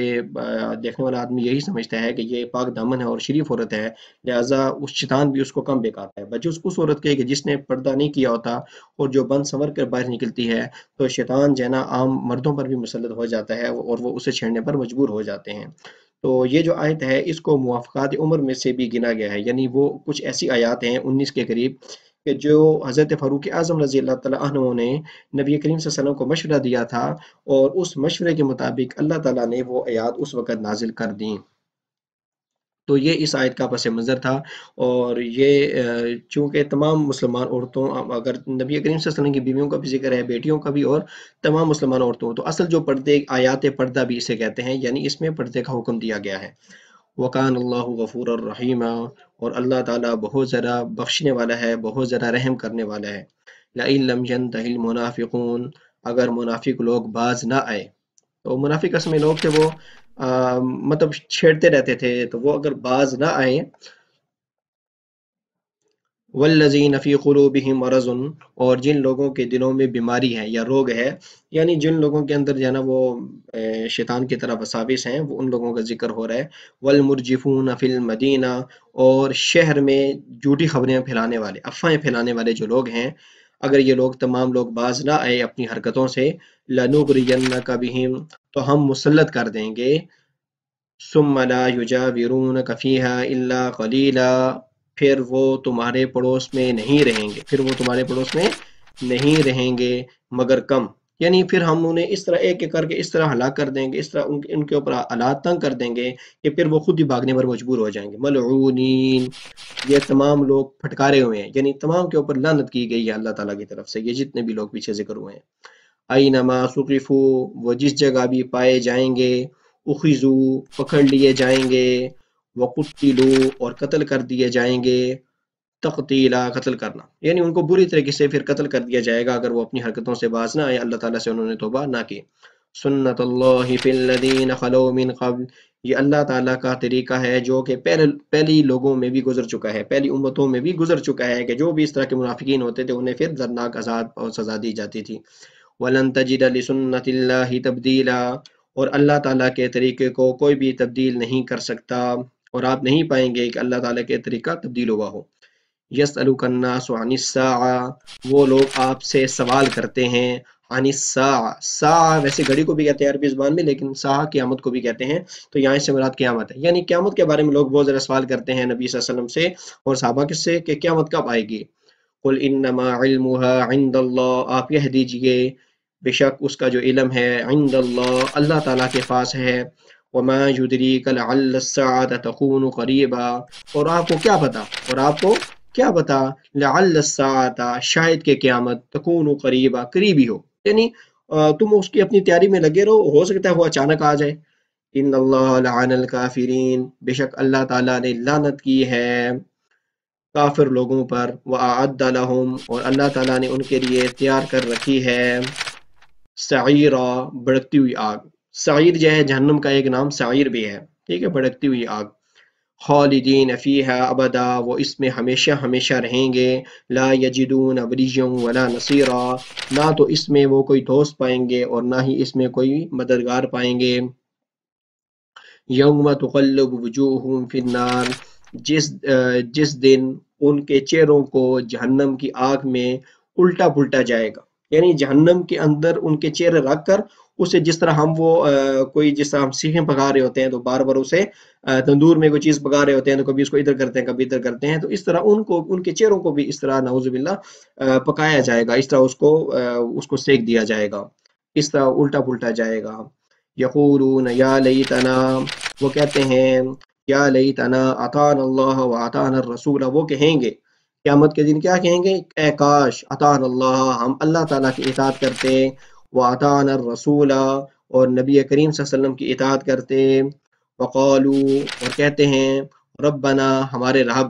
اور اس دن قیامت کے دن وہ کہیں گے اے ہمارے رب، انا اطعنا سادتنا، بے شک ہم نے تو اپنے سرداروں کی، سادتنا کا مطلب ہے سرداروں کی، کہ ہم نے اپنے سرداروں کی پیروی کی تھی، ان کی بات مانی تھی، وکبراءنا، اور اپنے بڑوں کی، فاضلونا السبیلا، تو انہوں نے ہمیں گمراہ کر دیا تھا۔ لیکن یہ ان کا بہانہ نہیں چلے گا، کیونکہ اللہ تعالیٰ نے ہر ایک کو عقل دی ہوئی ہے، تو یہ اس ٹائم یہ بہانہ کریں گے کہ ہم نے اپنے بڑوں اور سرداروں کی پیروی کی تھی تو انہوں نے ہمیں گمراہ کر دیا تھا، لیکن اللہ تعالیٰ کے سامنے یہ بھی اسے قابل مقبول نہیں ہوگا۔ ربنا آتہم ضعفین من العذاب، پھر یہ اللہ تعالیٰ سے درخواست کریں گے کہ اے ہمارے رب، یہ جو ہمارے سردار اور ہمارے بڑے ہیں انہیں دگنا عذاب دے، انہیں کیا دے، دگنا عذاب دے، وَلَعَنْهُمْ لَعْنًا كَبِيرًا، اور ان پر تو بڑی لعنت بھیج۔ تو یہ رکوع ہمارا ختم ہو گیا ہے، اور اس کے بعد ہمارا انشاءاللہ آخری رکوع ہے۔ آپ سے گزارش ہے کہ اگر آپ نے ابھی تک ہمارے چینل کو سبسکرائب یا لائک نہیں کیا تو جلدی سے ہمارے چینل کو سبسکرائب اور لائک بھی کر دیں، اور ان ویڈیو کو آگے شیئر بھی کر دیں، اور کمنٹس باکس میں اچھے اچھے کمنٹس بھی کر دیں۔ جزاک اللہ۔ یہ سورۃ الاحزاب کا رکوع نمبر 9 ہے، اور یہ آخری رکوع ہے۔ اس رکوع کے اندر اللہ تعالیٰ نے حضرت موسیٰ علیہ السلام کی قوم کے بارے میں بتایا ہے کہ حضرت موسیٰ علیہ السلام کی قوم ان کو تکلیف دیا کرتی تھی، تو اللہ تعالیٰ نے ان کو اس تکلیف سے بری کر دیا۔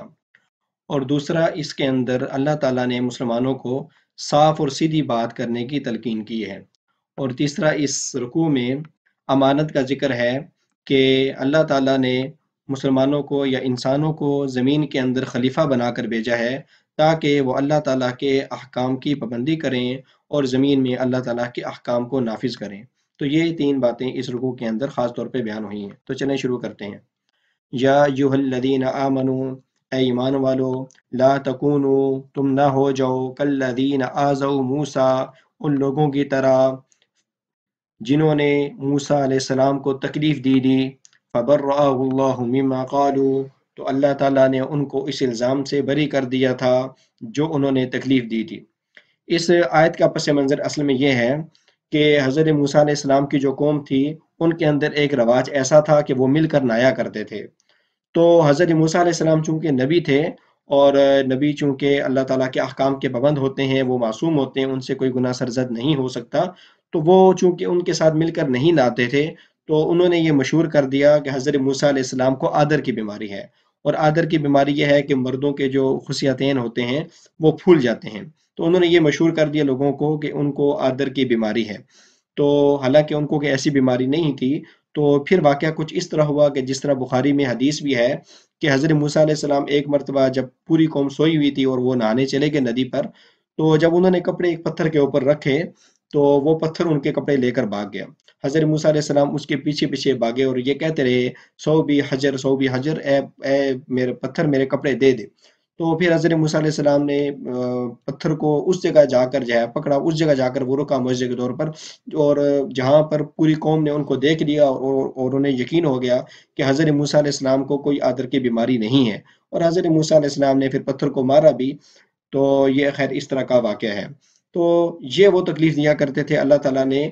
یہ جو حکمت اور معجزہ جو ان پر نازل کیا تاکہ جو قوم ہے ان کو پتہ لگ جائے کہ حضرت موسیٰ علیہ السلام کو اس طرح کی کوئی بیماری نہیں ہے۔ تو فبرأہ اللہ مما قالوا، اللہ تعالیٰ نے بری کر دیا ان کو مما قالوا، جو کچھ وہ کہتے تھے، وکان عند اللہ وجیہا، اور اللہ تعالیٰ کے نزدیک وہ بڑے مرتبے والے تھے۔ یا ایھا الذین آمنوا، اے ایمان والو،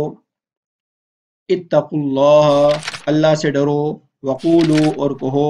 قولا سدیدا، سیدھی بات۔ یعنی یہاں پر مسلمانوں کو خاص طور پہ سیدھی بات کرنے کی تلقین کی گئی ہے، اور بعض لوگوں کی عادت ہوتی ہے کہ جب ان سے کوئی بات پوچھی جائے تو ہمیشہ سیدھی بات نہیں کرتے، بات کو گما پھرا کر کرتے ہیں، اور اگرچہ وہ جھوٹ تو نہیں ہوتا لیکن جھوٹ کے قریب ہو جاتا ہے، جس طرح کہ میڈیا کے اندر اکثر دیکھا جاتا ہے کہ وہ بات کو بڑے گما پھرا کر کرتے ہیں، سیدھی بات نہیں کرتے۔ یصلح لکم اعمالکم، تاکہ اللہ تعالیٰ اصلاح کر دے اعمالکم، تمہارے اعمال کی، ویغفر لکم، اور تمہیں بخش دے، ذنوبکم، تمہارے گناہوں کو بخش دے۔ وَمَن يُطِعِ اللَّهَ وَرَسُولَهُ، اور جو اللہ اور اس کے رسول کی اطاعت کرے گا، فقد فاز فوزا عظیما، تو تحقیق کہ وہ بڑی کامیابی اس نے سمیٹ لی۔ یعنی دنیا میں آنے کا جو مقصد ہے وہ اللہ اور اس کے رسول کی اطاعت ہے، جس طرح کہ آگے امانت کا ذکر بھی آ رہا ہے۔ تو جو شخص بھی اللہ اور اس کے رسول کی اطاعت کرے گا تو وہ یقیناً وہ بڑی کامیابی سمیٹ لے گا، اور وہ بڑی کامیابی جو ہے وہ جنت ہے۔ اِنَّا عَرَضْنَا الْأَمَانَةَ، بے شک ہم نے امانت کو پیش کیا تھا، عَلَى السَّمَاوَاتِ، آسمانوں پر، وَالْأَرْضِ، اور زمین پر، وَالْجِبَالِ، اور پہاڑوں پر، فَأَبَيْنَ أَن يَحْمِلْنَهَا، تو انہوں نے انکار کر دیا اس امانت کو اٹھانے سے۔ اب یہاں پر امانت سے مراد مفسرین نے لکھا ہے کہ اس سے مراد یہ ہے کہ اللہ تعالیٰ کے کچھ ایسے احکام ہیں جو تکوینی ہیں، جس طرح کہ زندگی موت ہے، اور کچھ ایسے احکام ہیں جس میں بندے کو اختیار ہوتا ہے وہ کرے یا نہ کرے۔ تو ایسے احکام کے بارے میں، احکام کی جو تعمیل ہے وہ اللہ تعالیٰ نے انسان اور مسلمان کے سپرد لگایا ہے کہ زمین میں جا کر اللہ تعالیٰ کے احکام کو نافذ کرے گا۔ تو یہ مسلمان کا کام ہے کہ وہ اللہ تعالیٰ کے احکام کی پابندی کرے، تو یہی امانت ہے۔ اللہ تعالیٰ نے یہ امانت جب جو ہے آسمانوں پہ، زمین پہ اور پہاڑوں پہ پیش کی تھی تو انہوں نے انکار کر دیا۔ اب کوئی کہہ سکتا ہے کہ یہ تو بے جان چیزیں ہیں، حالانکہ ایسا نہیں ہے۔ اللہ تعالیٰ خود قرآن میں فرماتے ہیں کہ جتنی بھی دنیا میں چیزیں ہیں وہ تمام کی تمام اللہ تبارک و تعالیٰ کی تسبیح کرتی ہیں، یعنی ان کے اندر کچھ نہ کچھ شعور موجود ہے، اور یہ تمثیلاً بھی اس طرح ہو سکتا ہے۔ وَأَشْفَقْنَ مِنْهَا، اور یہ زمین اور آسمان یہ سب اس سے ڈر گئے۔ وَحَمَلَهَا الْإِنسَانُ، اور انسان نے اس کو اٹھا لیا۔ إِنَّهُ كَانَ ظَلُومًا جَهُولًا، بے شک وہ بڑا ظالم اور جاہل ہے۔ یہ اس کے بارے میں کہا گیا ہے، یعنی جو اللہ تعالیٰ کے احکام کو نہیں مانتا اس کے بارے میں کہا گیا ہے کہ وہ ظالم ہے اور جاہل ہے۔ لِيُعَذِّبَ اللَّهُ الْمُنَافِقِينَ، تاکہ اللہ تعالیٰ منافق لوگوں کو عذاب دے، والمنافقات، اور منافق عورتوں کو بھی، والمشرکین، اور مشرک مردوں کو، والمشرکات، اور مشرک عورتوں کو بھی، ویتوب اللہ، اور اللہ تعالیٰ توبہ قبول کر لے، علی المؤمنین والمؤمنات، مومن مردوں کی اور مومن عورتوں کی، وکان اللہ غفور الرحیم، اور اللہ تعالیٰ بہت زیادہ بخشنے والا اور رحم کرنے والا ہے۔ تو الحمدللہ یہ ہماری سورۃ الاحزاب جو ہے